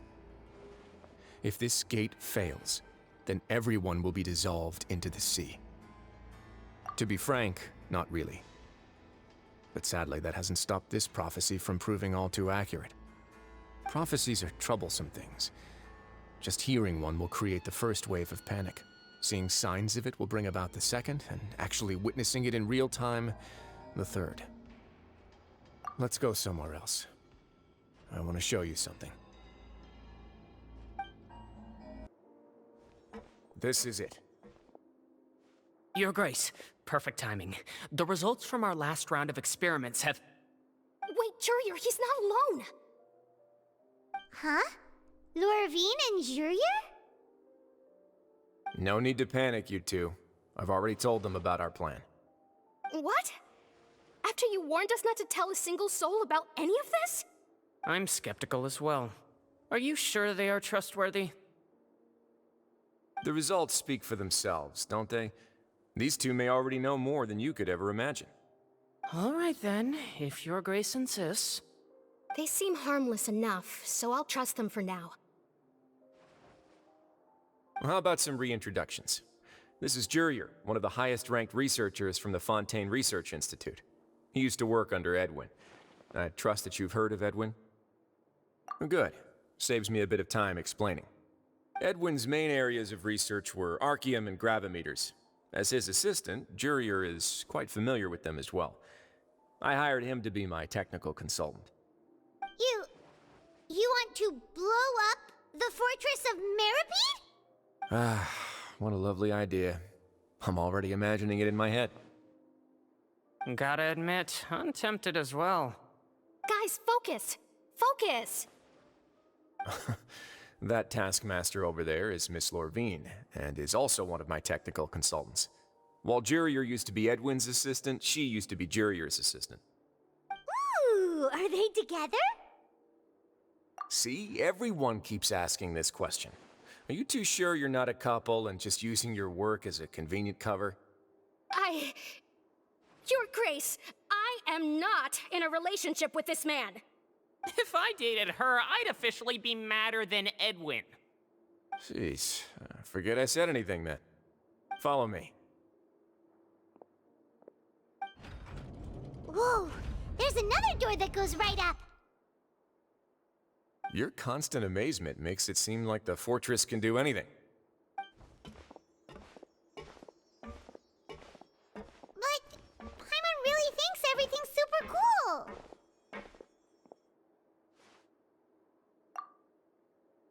Well, let's spice it up a bit. And here you go.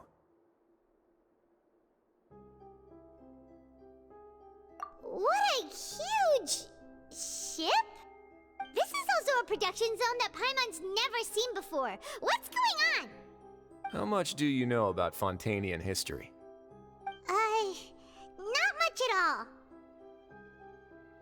Well, then maybe you haven't heard the story of ancient Lemuria. To give you a quick rundown, Fontaine used to be ruled by the Lemurian dynasty. According to legend, the Lemurian king Remus came to this land after being inspired by divine revelation and found the seer Sibila, who had taken on the form of a golden bee. Taking the golden bee with him and riding on a huge ship, the Fortuna, he created his nation above the surging waves. He called his nation Lemuria and used the Fortuna to incessantly search for new tribes and islands, calling on them to join his empire. There's a ship in this story too? Where there's water, there'll be ships. People believe that hope can always be found at the end of a voyage. Do you believe that too? To a point, I think.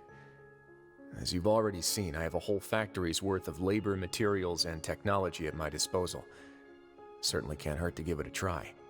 So the moment I began to speculate that the primordial sea might lie underneath the gate, I also began this project. Were you inspired by the legendary Fortuna? Maybe. Fontainians need something to hold on to cope with the impending disaster. Were the workers to find out the truth behind this ship, riots would destroy the fortress faster than any catastrophe. As the fortress's administrator, I'd never make such a reckless call. All right, that's enough talking for now. I'll need another 3 cups of tea to soothe my throat. Do you have any other questions? Seems like you're good. Come on, I'll take you back. I'll leave you here for now. Oh, thank you so much. No worries. But don't forget, it's up to you whether or not you want to share what you just saw. What you do from here on out will likely affect those 3 as well.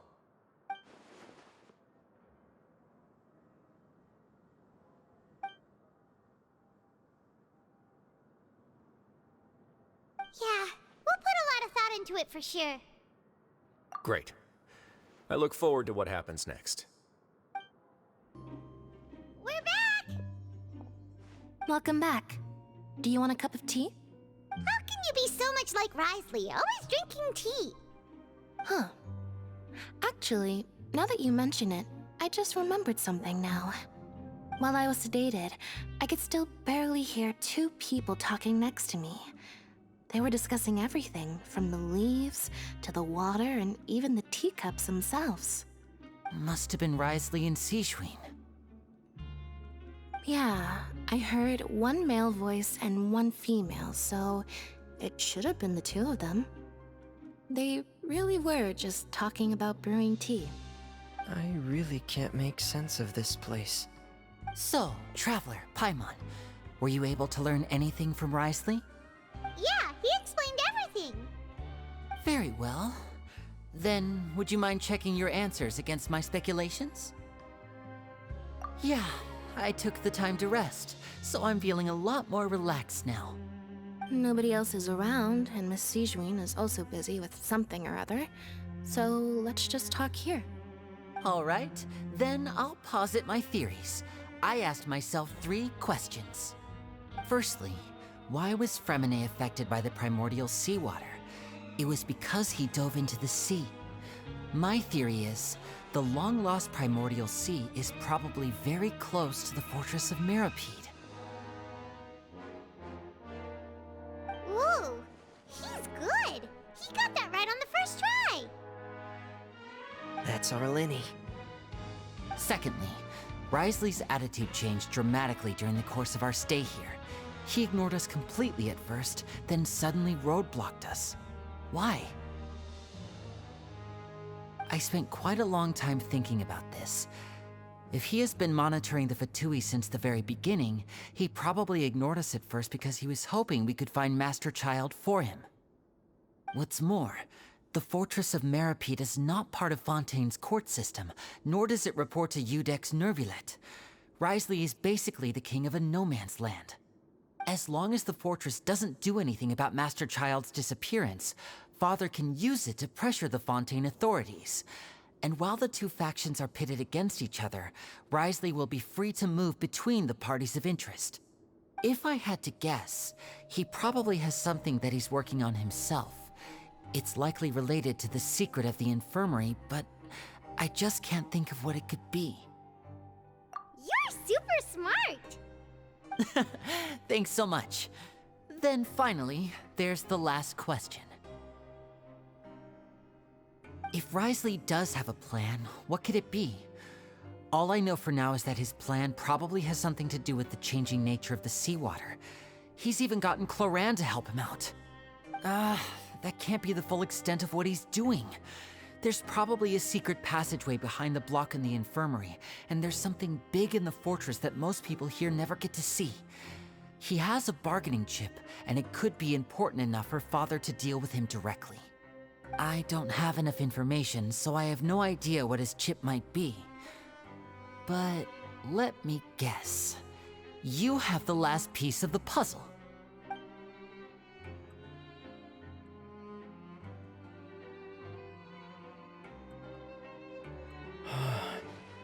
I can't believe it.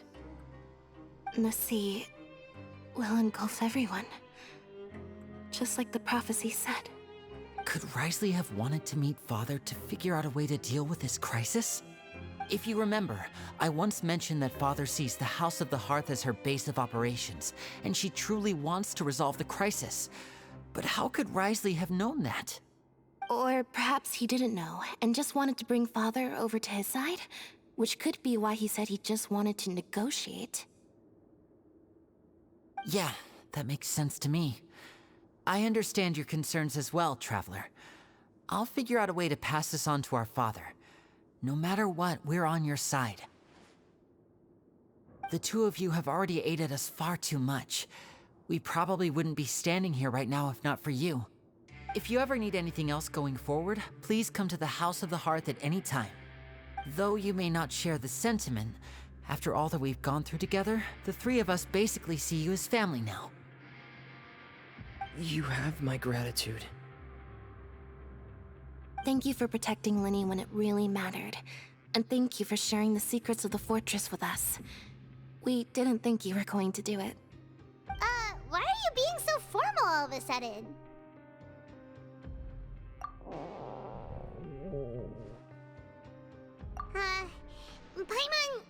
Paimon's hungry.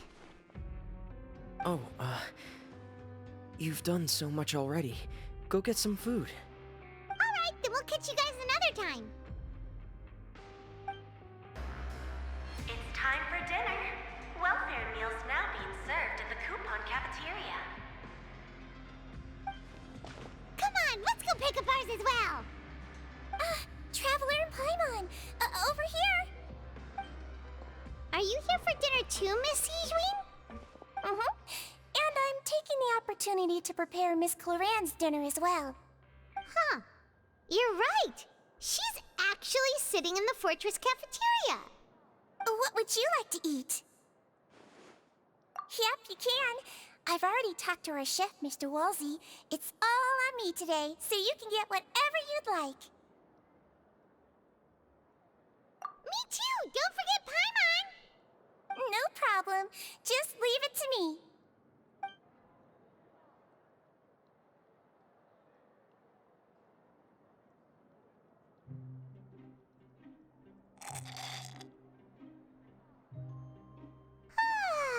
So delicious.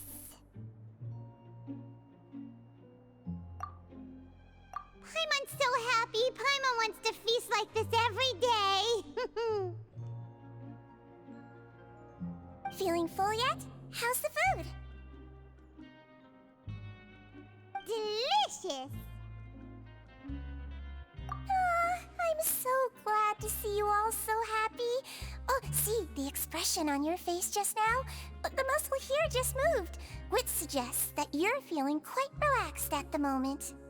Sijween, do you do this to help your patients or to better understand human beings? A bit of both, I suppose. I'm a Melazine, which means I'm very different from human beings. I must know what you're thinking if I want to take good care of you. You're really good at taking care of people. Even though you're so short, you still talk and act like an older sister. Really? You're reminded of an older sister? That's great to hear. Oh, and what did you mean back in Risley's office? When you said that you were protecting Linny and his siblings as well? Oh, that. I just asked His Grace to look out for those children, especially that diver boy. I was getting a bit worried after hearing that something was wrong with the water. Thankfully, Clorand is very strong and managed to save him in the nick of time. His Grace also sealed the pipes after Clorand left, to make sure that Linny wouldn't impulsively chase after his brother. Although the path was blocked, we still stationed some guards there to stop anyone from approaching. They were instructed to only open the door once Miss Clorand had returned. Oh, and I was keeping an eye on Mr. Linny as well. We had to press him, but we couldn't allow him to be in any real danger. You were all super considerate and really thought everything through. It's just what we do down here at the fortress. At least this has been His Grace's style for as long as he's been the leader. Oh, I really wish Monsieur Neuvillette would come down here more often too. I feel like he'd like it here, with all the darkness and chaos.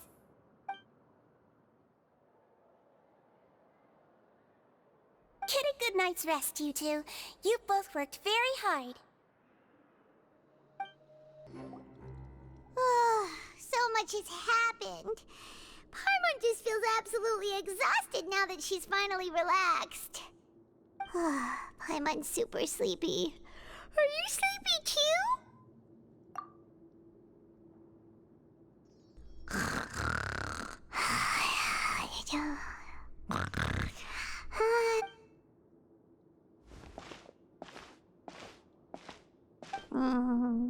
Delicious. Paimon wants seconds for free.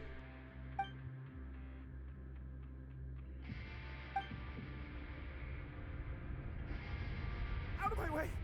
Get out of my way! What happened? Why is everyone running? No idea, but something must have happened. Stop asking!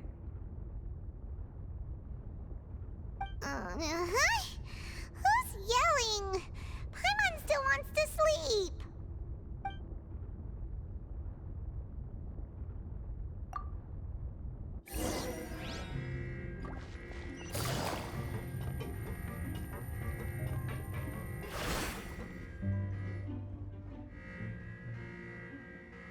What happened?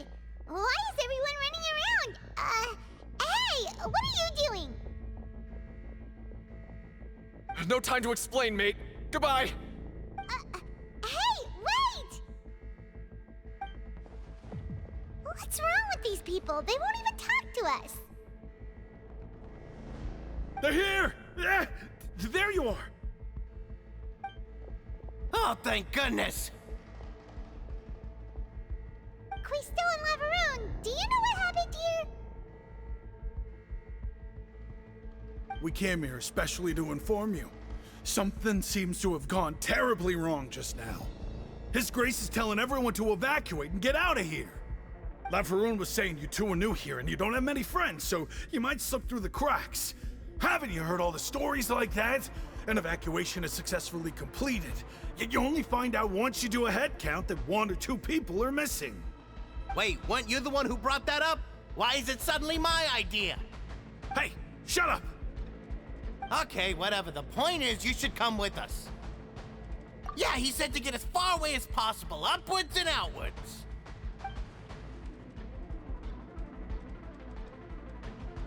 Oh no, it can't be that thing! Whoa, wait, what? What? Hey, where are you going? We have to go find the Duke! You two just go and get out! Go on without us! Hey, hey! Be careful! Attention! Please evacuate upwards and outwards, upwards and outwards. If you're already at the topmost layer, then try to move as far outwards as possible.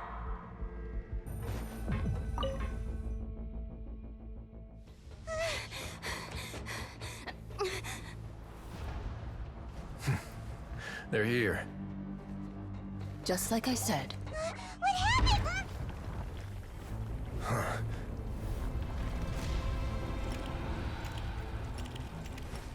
You're just in time. But be ready to run.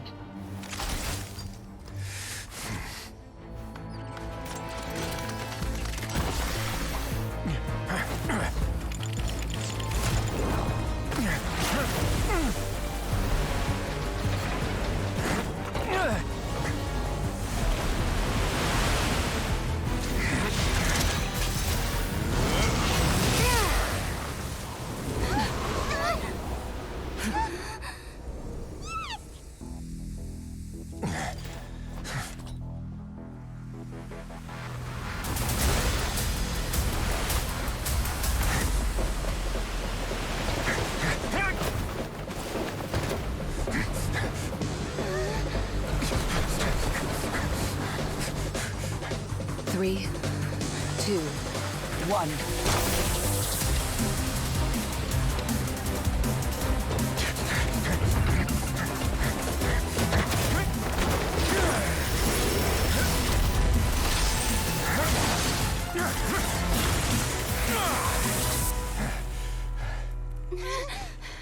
This won't hold it for long.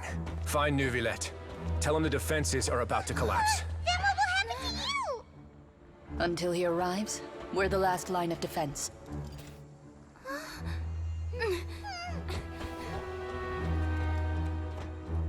The gate. How long do you think it'll hold? That depends on us.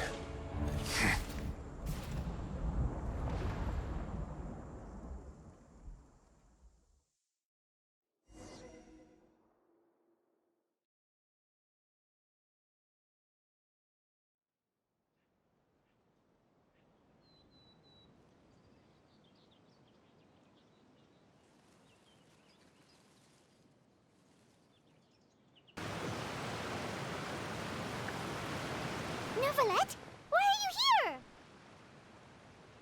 Traveler, I need you to head to the Opera House immediately. Farina will soon be meeting with the Knave there. You must protect Farina, and make sure she doesn't spend too much time alone with her. Will do. You have my sincerest gratitude. Look, there are a ton of Fatilian Palais Mermonia people over there. The Knave is probably here already. We need to hurry. Are you two the Traveler in Paimon? Monsieur Neuvillette has left instructions. Please follow me.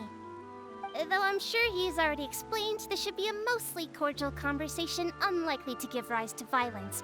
But it would be most appreciated if you could protect Lady Farina to the best of your abilities.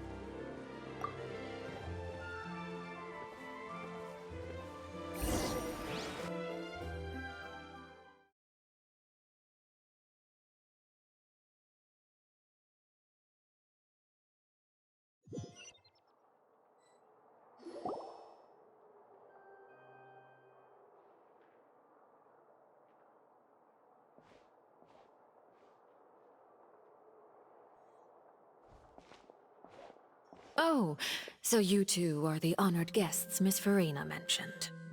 Of course, of course! How could they not attend a meeting such as this? I must always have 2 or more guests at my dessert table. Otherwise, the occasion would be too lonely and unbecoming of my station. It is my pleasure to make your acquaintance, traveler. I have heard much of your accomplishments.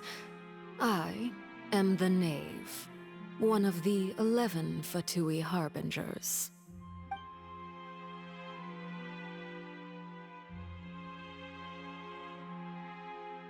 I've already prepared seats for you. Come, sit beside me.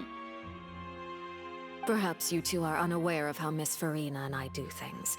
You see, we actually recently agreed to get together for tea when we had the time. See this? This is a limited type of confectionery that Miss Farina simply adores. There are only 16 slices sold every day. Here, why don't you and Paimon have a taste?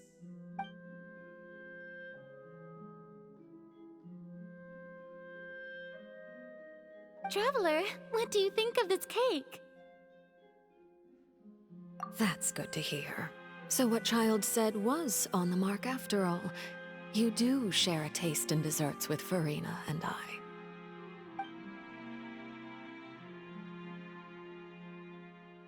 I wonder how he's doing nowadays. You must have heard, right? He's suddenly gone missing.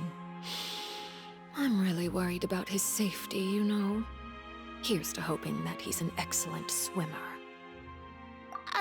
Since we're talking about him, I feel like I should add something. His martial prowess really looked certainly pretty impressive, yeah.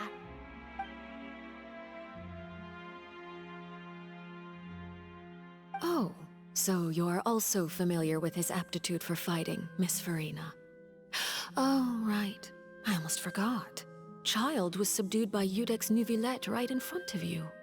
Against ordinary people, my colleague would never be on the back foot. But alas, he just never imagined he'd run into such a person. I must express my admiration for Monsieur Neuvillette. Coming from you, that's not surprising at all. But I thought you would be happier to hear the news. Of course, but it's still a bit of a shame. You see, I would have been far happier had I received this news somewhat earlier. As you well know, a long time has passed since Childe disappeared.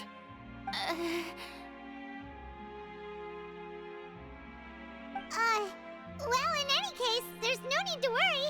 We know for sure that Childe is still alive. Oh, and just how do you know that? Because we found evidence that proved he left the Fortress of Mirapede. And where did he go after leaving the fortress? Well...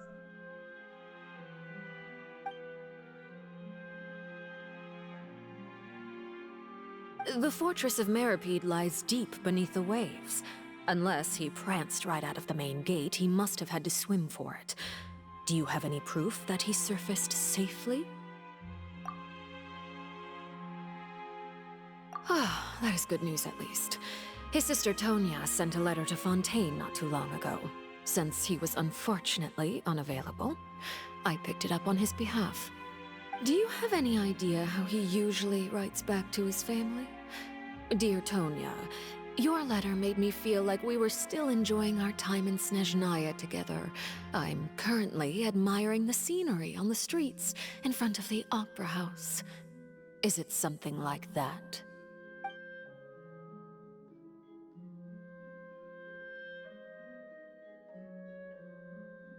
All letters tend to follow the same few formats anyway, right? As long as the contents are accurate, it doesn't matter so much how it's written or how it's worded.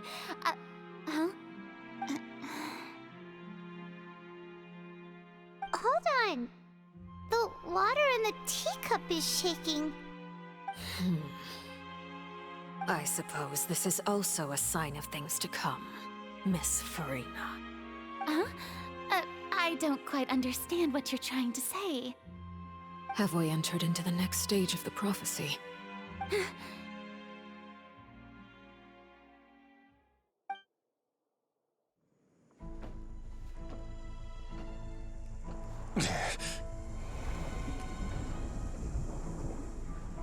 My thanks to you both. I will take it from here.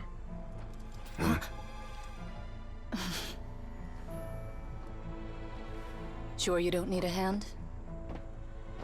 Quite sure. Wow. So, what's your secret, huh? Let me guess. Nah, who knows? Maybe it's just your sense of responsibility. Sounds about right.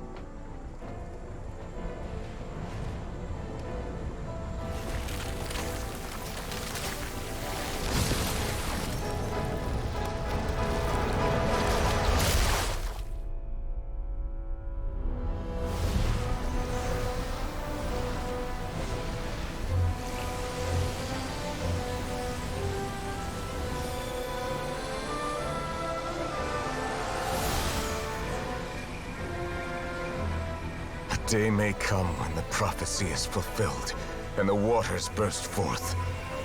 But it is not this day! This ancient power could easily obliterate an entire race.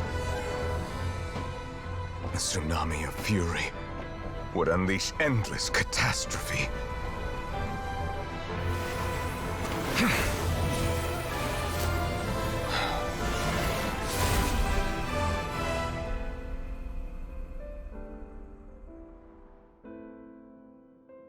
This sentence is too severe. Forgive me for overruling it.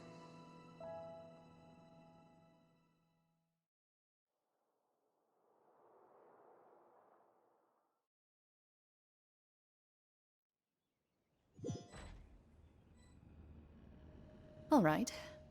Seems like the problem inside has been suppressed. Let me guess, we're safe for now. Indeed. But only for now.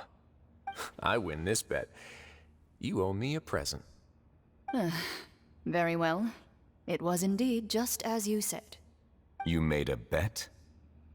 We made a bet on the size of your entourage. Cloran thought you wouldn't come down by yourself.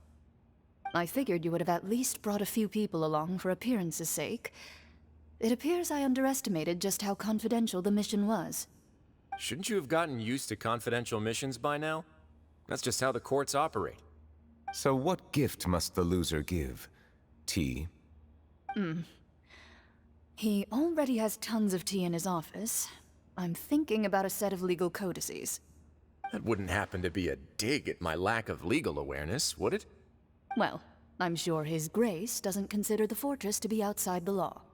I was under the impression the residents of a place like this would be uninterested in the legal codices.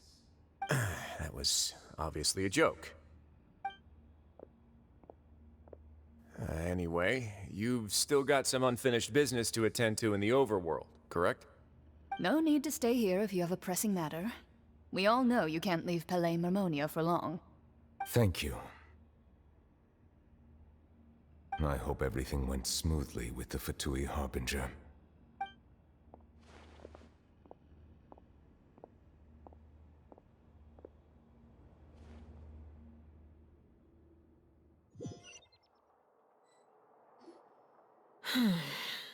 I must say, we've spent long enough playing house. Miss Farina, as the Hydro Archon, I am sure you understand the exact meaning of the phenomenon we just witnessed. Or should I say, that's what I originally thought. But looking at your expression, was I wrong? And you haven't a clue? What are you trying to say? At this point, I don't think there's any more need to speak as diplomatic representatives. Allow me to speak to you now as just a Fontainian. You know the prophecy by heart, and also that every part of it is being proven true. Yet, here you are relaxing, drinking tea, and eating desserts as if it's all nothing more than a few stray bugs in your garden. Do you really think that's acceptable? The prophecy's hanging above our necks like a guillotine. Every faction is looking for a way to either avert the disaster or save their own. Even the orphans of the House of the Hearth have devoted everything to saving their homeland. But you? It beggars belief just how nonchalant and carefree you have been. From the very beginning, you, the god Focalor, you have utterly failed to take action. You're wrong. I've never ignored the prophecy, nor have I just been passing the time in self-indulgence. Retract your accusation and stop doubting the wisdom of the gods with such absurd conjectures! I am not alone in my doubts, you know. All the children of Fontaine may be harboring the exact same thoughts right now. Oh, great Hydro Archon. How are you going to save them? Save us? How are the people you've sworn to protect supposed to survive in a land that will soon disappear beneath the waves? I have my ways, and I've been working on them for all this time. Even if you look down upon me, you have no right to judge me. Fontaine will be saved. Even if I still cannot see the true future right now, as long as I continue on as I am, I will be able to hold my head up high!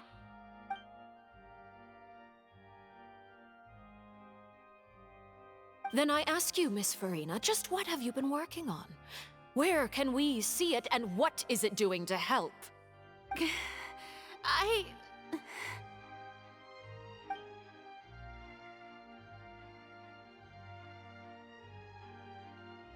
My machinations are just like the prophecy itself. They will only reveal themselves at the fated time. It is just that beings like yourselves are unable to perceive them as of yet.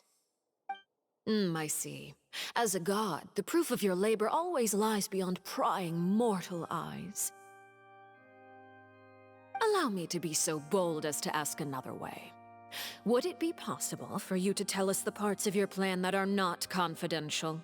Such as your emergency response plan for the impending disaster?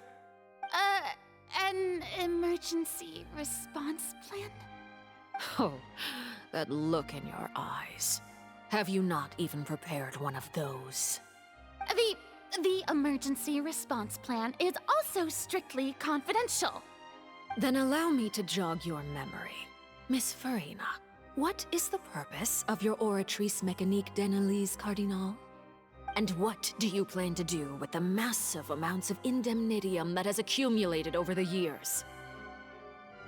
The Oratrice? It's just like it appears to be. So you also have no idea. If I'm not mistaken, someone's using it to prepare for something. But unfortunately, it would seem that someone is not you, Miss Farina.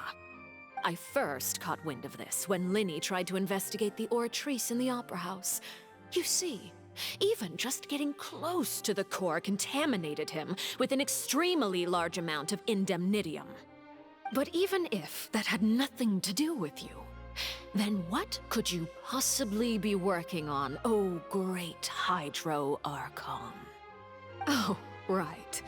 I almost forgot. Udex Neuvillette is not at the tea party with us today. Miss Farina, I suppose you must have ordered him away to take care of some troublesome business. Yeah, yes, that's exactly right. Please keep it a secret for me. Of course I will. Although, I must say, Miss Farina, you seem quite insecure without the Udex by your side. Oh, very well. Let's stop that conversation here. There are still a few slices of cake left, so please, help yourselves, everyone.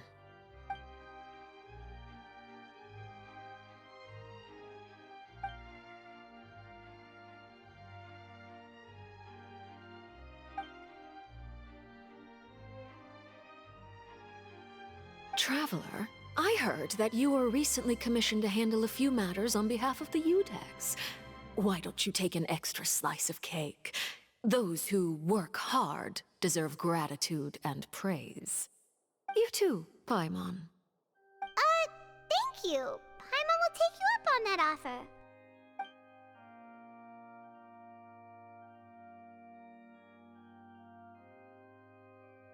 Oh, Paimon's super full. That cake was great.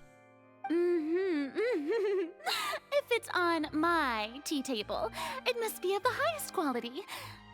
Yes, and we must thank the knave for bringing these over as well. You're welcome. I'm sure the cake also felt greatly honored to be featured at Miss Farina's table. And I was merely catering to Miss Farina's tastes, seeking a chance to chat over tea. It is getting late. Why don't we call it a day? There are still a few matters that I need to take care of, so I must take my leave now. Very well. We'll end it here. Mind seeing me off, Traveler? We could use the opportunity to discuss Childe before I must be on my way. Paimon's coming too!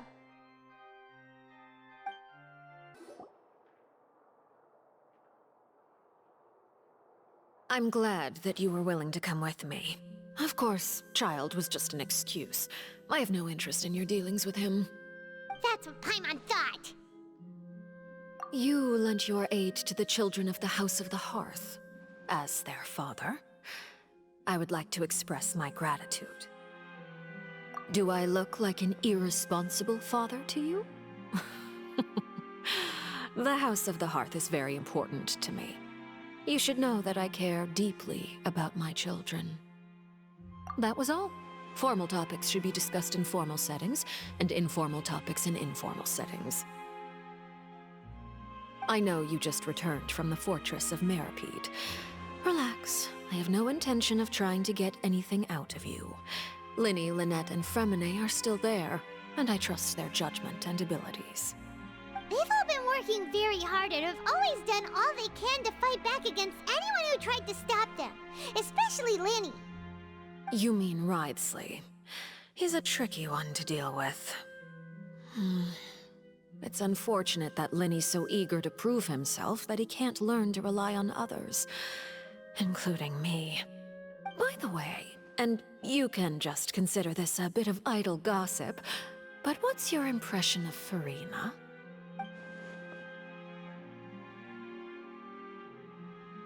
You are outside of our disputes, and the freest person in all of Fontaine, able to move around most easily. Allow me to share my perspective with you. And that's everything that happened during the trial. Master Childe was declared guilty and immediately transported to the Fortress of Meripede. Didn't he say he was coming here on vacation? Does he not feel an ounce of shame for all the trouble he has caused?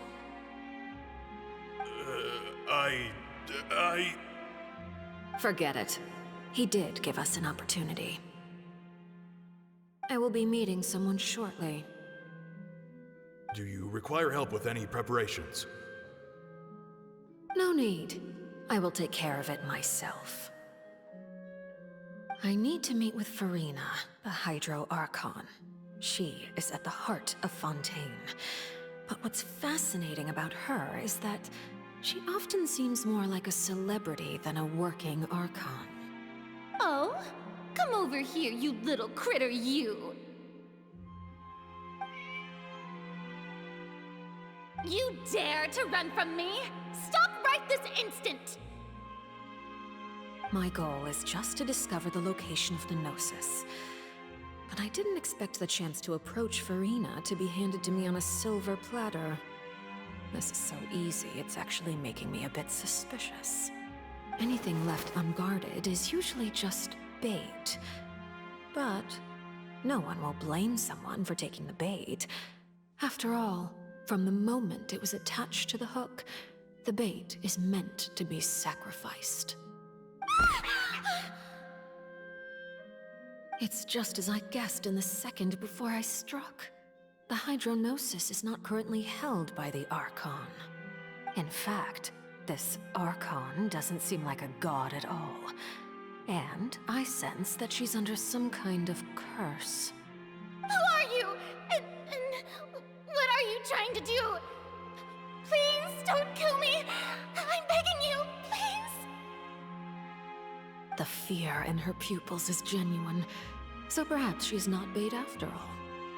Either way, targeting her has lost all meaning. I left the scene with ease. Nobody came looking for me, and nobody could serve as a witness to my near assassination of Focalor. I suspect even Furina dares not mention this incident to anyone. Not long after, my informants confirmed what I had guessed. After returning to her quarters, Furina quietly cried alone. She was so scared that she could not sleep that night, nor could she even bring herself to eat her cake. There's no doubt that there's something wrong with her. I began to entertain the possibility that she is not the true Hydro Archon. Perhaps Iudex Neuvillette is actually the genuine article. I have to find the Gnosis. If the Neuvillette hypothesis is correct, he is probably in possession of it.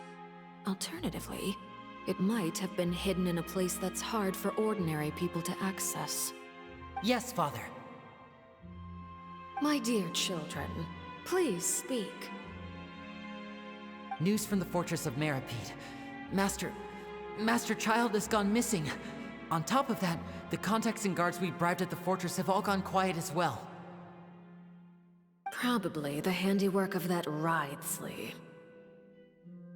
I'm afraid so. This is a good opportunity.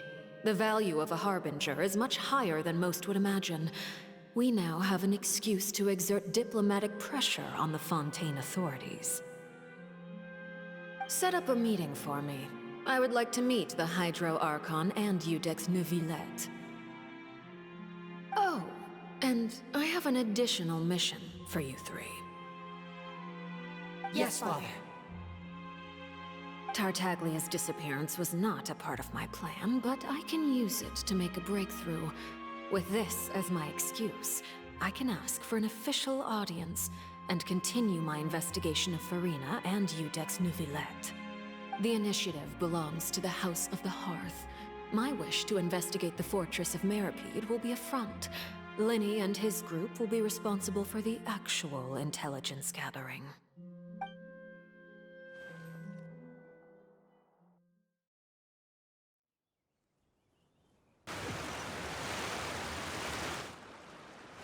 You should know the rest. Lenny's group is quite close to you, so they wouldn't have hidden anything from you. You attacked the Hydro Archon? It wouldn't mean anything, even if you shouted it from the rooftops. After all, even Farina herself is still pretending that nothing of that sort ever happened. Alright then. I've now had 2 chances to enjoy tea with Farina. I have to say, the leadership of Fontaine is even more inscrutable than I had imagined. I once surmised that Iudex Neuvillette must be the Hydro Archon, but now, that doesn't seem right to me either. I am a servant of Her Majesty the Tsaritsa. Over my years of service, I've learned how a real Archon conducts and carries themselves. Whether Iudex Neuvillette or Farina, neither fits the bill. It's hard to imagine either of them as the Archon. Of course, that is all just how I feel. Gut feelings often do not require justification. It is, however, quite amusing to me that after all my years working in intelligence gathering, I've come to realize I am at a complete loss regarding the identity of the god of the land of my birth. Don't you think Fontaine is quite intriguing? A catastrophe looms, yet many secrets have yet to rise to the surface. It looks like Fontainians will have no choice but to save themselves. Ultimately, though, one must survive in order to do anything else. Should the need arise, I would be happy to cooperate with you. You don't need to commit to anything right now, of course. I have a feeling that the situation will continue to evolve, and as your name is often connected with noble deeds, I'm sure we will work together someday. He certainly returned quickly. You must want to catch up with each other, so I'll leave you to him.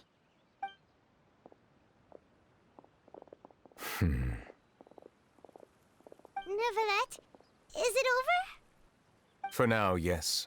But this issue will prove quite thorny in the long term. I'm concerned that sooner or later the prophesized events will occur. Thank you for protecting Farina. To put it simply, I used my power to force back the Primordial Sea and reseal the sluice gate.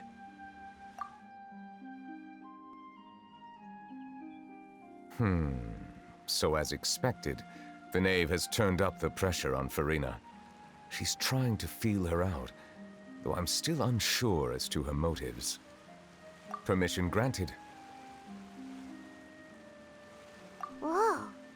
It can't be that you're the real Hydro Archon, right? But that's just a speculation on our part, though.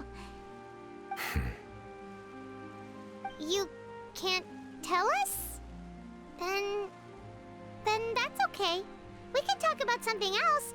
We won't try to force you. You guys in Fontaine are super strange.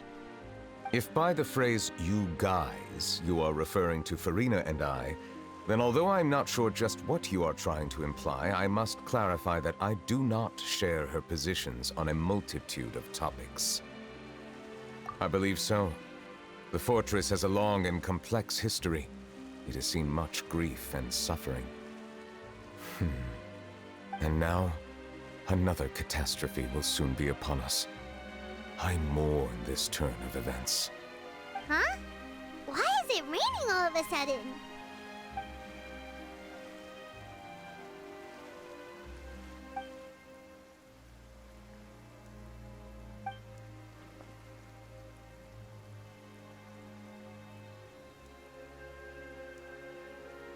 You may be closer to the truth than you think. Oh? And what are you thinking? The dragon of... what? Huh? Please do not be so surprised. Farina?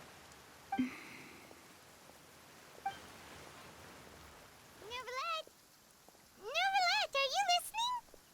Ah, my apologies. We were just guessing randomly. We didn't guess right, did we? You're not actually the dragon sovereign of water, right? Well, if you don't want to confirm or deny... You guessed correctly. I sincerely hope you'll be able to keep this a secret for me. Right, of course. We'll definitely help you keep it a secret. There's still something Paimon wants to ask you, though. Please, go ahead. Well, if you are the dragon sovereign of water, and you were able to force back the primordial sea from the fortress, then since Fontaine's prophecy is all about seawater, couldn't you just use your power to solve the crisis? None of the currently living dragon sovereigns in the world, myself included, possess our full dragonhood. They say that when the first usurper arrived on Tevat, they seized a part of the dragon's power. Today, that stolen power is the basis of the Archon's authorities. There are 7 elemental archons and 7 matching dragon sovereigns. The dragon sovereign of water who lived through that era perished a long time ago. As their successor, I know far less of that part of our ancient history. In any case, I believe I will not be able to do much unless the Archon disappears and returns their elemental authority to me. Given the status quo, however, I would recommend finding another way to deal with the prophecy. Oh, so even you can't solve it. I still have some urgent matters to attend to at my office. If you have any more questions regarding ancient history, you are welcome to discuss them with me at a later time. Please go right ahead. There's a place that Paimon wants to go too. Traveler, why don't we pay another visit to the Fortress of Meropide? Paimon is a little worried. We'll see you another time. Take care. You guys are back? Crystal! Lavaroon! You guys didn't get caught and thrown back down here, right? Huh? No, not at all. And here I thought you'd managed to escape from jail during all the commotion. I'd held you up as legendary jailbreakers, but now you're telling me you just never left? We're sorry, but we just had some business to take care of. All right. There's no need to get caught up in the details. We're just relieved to see you. He was super worried about you, you know. Hey, it wasn't just me. Weren't you super worried as well? Something like that, yeah. I was also transferred to work in the kitchen a few days ago. I can still hear Quisto mumbling to the carrots. Are those two all right? Do you think they made it out alive? Whenever he'd say that, I'd tell him I'm sure they're fine. Wherever they are, they're kicking back with drinks in hand, enjoying the lovely scenery. Hey, there's nothing wrong with worrying about your prison pals. Is there? I mean, considering how they always love listening to all my gossip. These two. They sure are a lot warmer and friendlier than when Paimon first met them. Oh, well, if you say so. I'll be watching you to make sure you finish every last bite. Courier, Miss Sijween told me you still haven't eaten. Yeah, I was working on something, so I forgot. That's no excuse for... Huh? It's you two. Lurvine, we're back! Hello there. It's been quite the mess here recently. How have you been? And you? Are you still taking the secret passageway from the infirmary to work on the ship? Yep. That is still top secret, though. So don't say a word to anyone. It can be a bit annoying when there are lots of people in the infirmary, but I still prefer taking that route over the one from the Duke's office. I mean, the infirmary does make it easier for you to slack off. Oh yeah? Then why are you also here so much? You two really are just using your jobs as a cover for your relationship, aren't you? Not at all! Siegewing! Traveler, Paimon, you're back! Are you still doing all right? Did either of you get hurt? We're fine, but what about you guys? It was such a huge mess. How bad was it? A few people sustained superficial injuries, but that's about the extent of the damage. Monsieur Neuvillette paid us a visit. It was all thanks to him that we managed to suppress the crisis for the time being. Of course, we must also thank you for the help you provided. How did Neuvillette know that he was needed here? Well, Monsieur Neuvillette has strong resonance with the hydro element. When the water level rises, he can feel the waves produced. I ran into the bombshell bros while bandaging the injuries of the wounded. They were mumbling the whole time about how you just ran down without a word. I'm so relieved to see that you're both all right.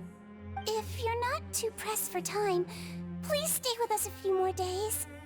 Just let me know if you get a craving for any particular dish, so I can have Mr. Walsey get your meals prepared.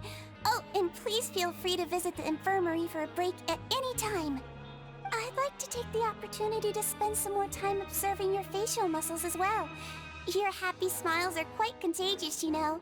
They're so memorable, and I've missed them immensely while you were gone.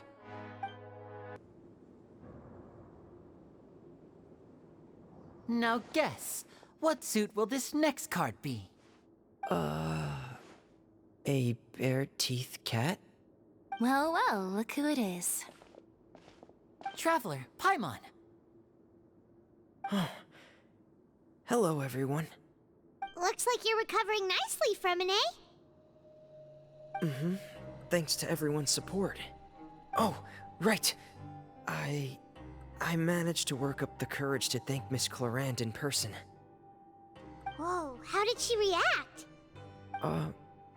She told me that it was nothing. It was as if saving a life wasn't a big deal to her at all. She also told me not to worry about it. She didn't want to stress you out, that's all. She's right, and it's best not to dwell on it. Yeah. Okay, but check this out. We went back to the opera house and we met the knave. You met Father? Did she say anything to you? She said a few things that were, a bit hard to understand. And also that she's looking forward to working with us in the future. Her attitude towards you is even better than what we'd imagined. That's fantastic. You should believe her. She has her own way of doing things, and she'll do everything in her power to help those she considers close, which now might also include you. Mm-hmm. Father is very capable, and also trustworthy.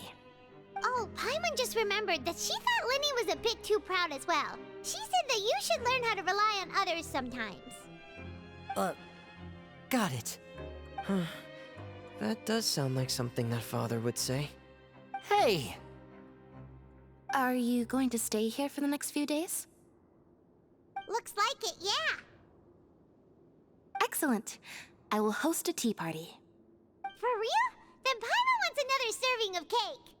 Another implies that you were already served some delicious cake while you were up there. How lovely. Well, next time, you're going to have tea and snacks with us.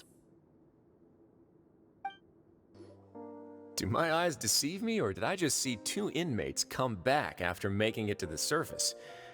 Some strange winds blowing of late. We wanted to see how the fortress is doing. Is everything still alright? We're fine, for the most part. Neuvillette came down and took care of the worst of it. If that's the case, why don't you just ask him to stay here? Oh, yeah, what a brilliant plan. Let's go convince the Udex himself to exchange the courts of Fontaine for a puddle of water in the middle of nowhere. He came here in a hurry and left without even stopping for a cup of tea. He did remember to take Miss Sigewinne's gift with him, though. He sure sounds super busy. Miss Clorinde has left as well. She also took her gift from Miss Sigewinne. Were the gifts milkshakes? Neuvillette got the milkshake.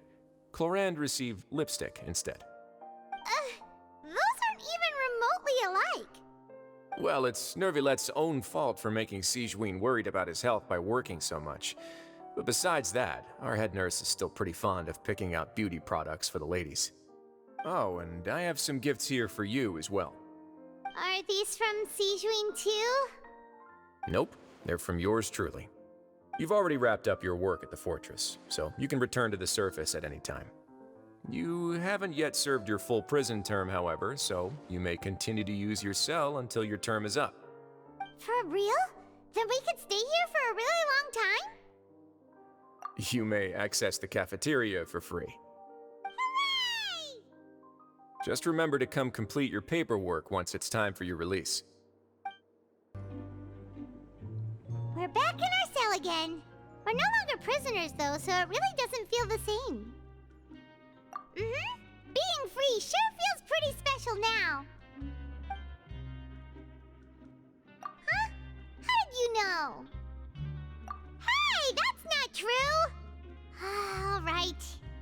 Okay, Paimon just wanted to say that we really are an amazing duo after all.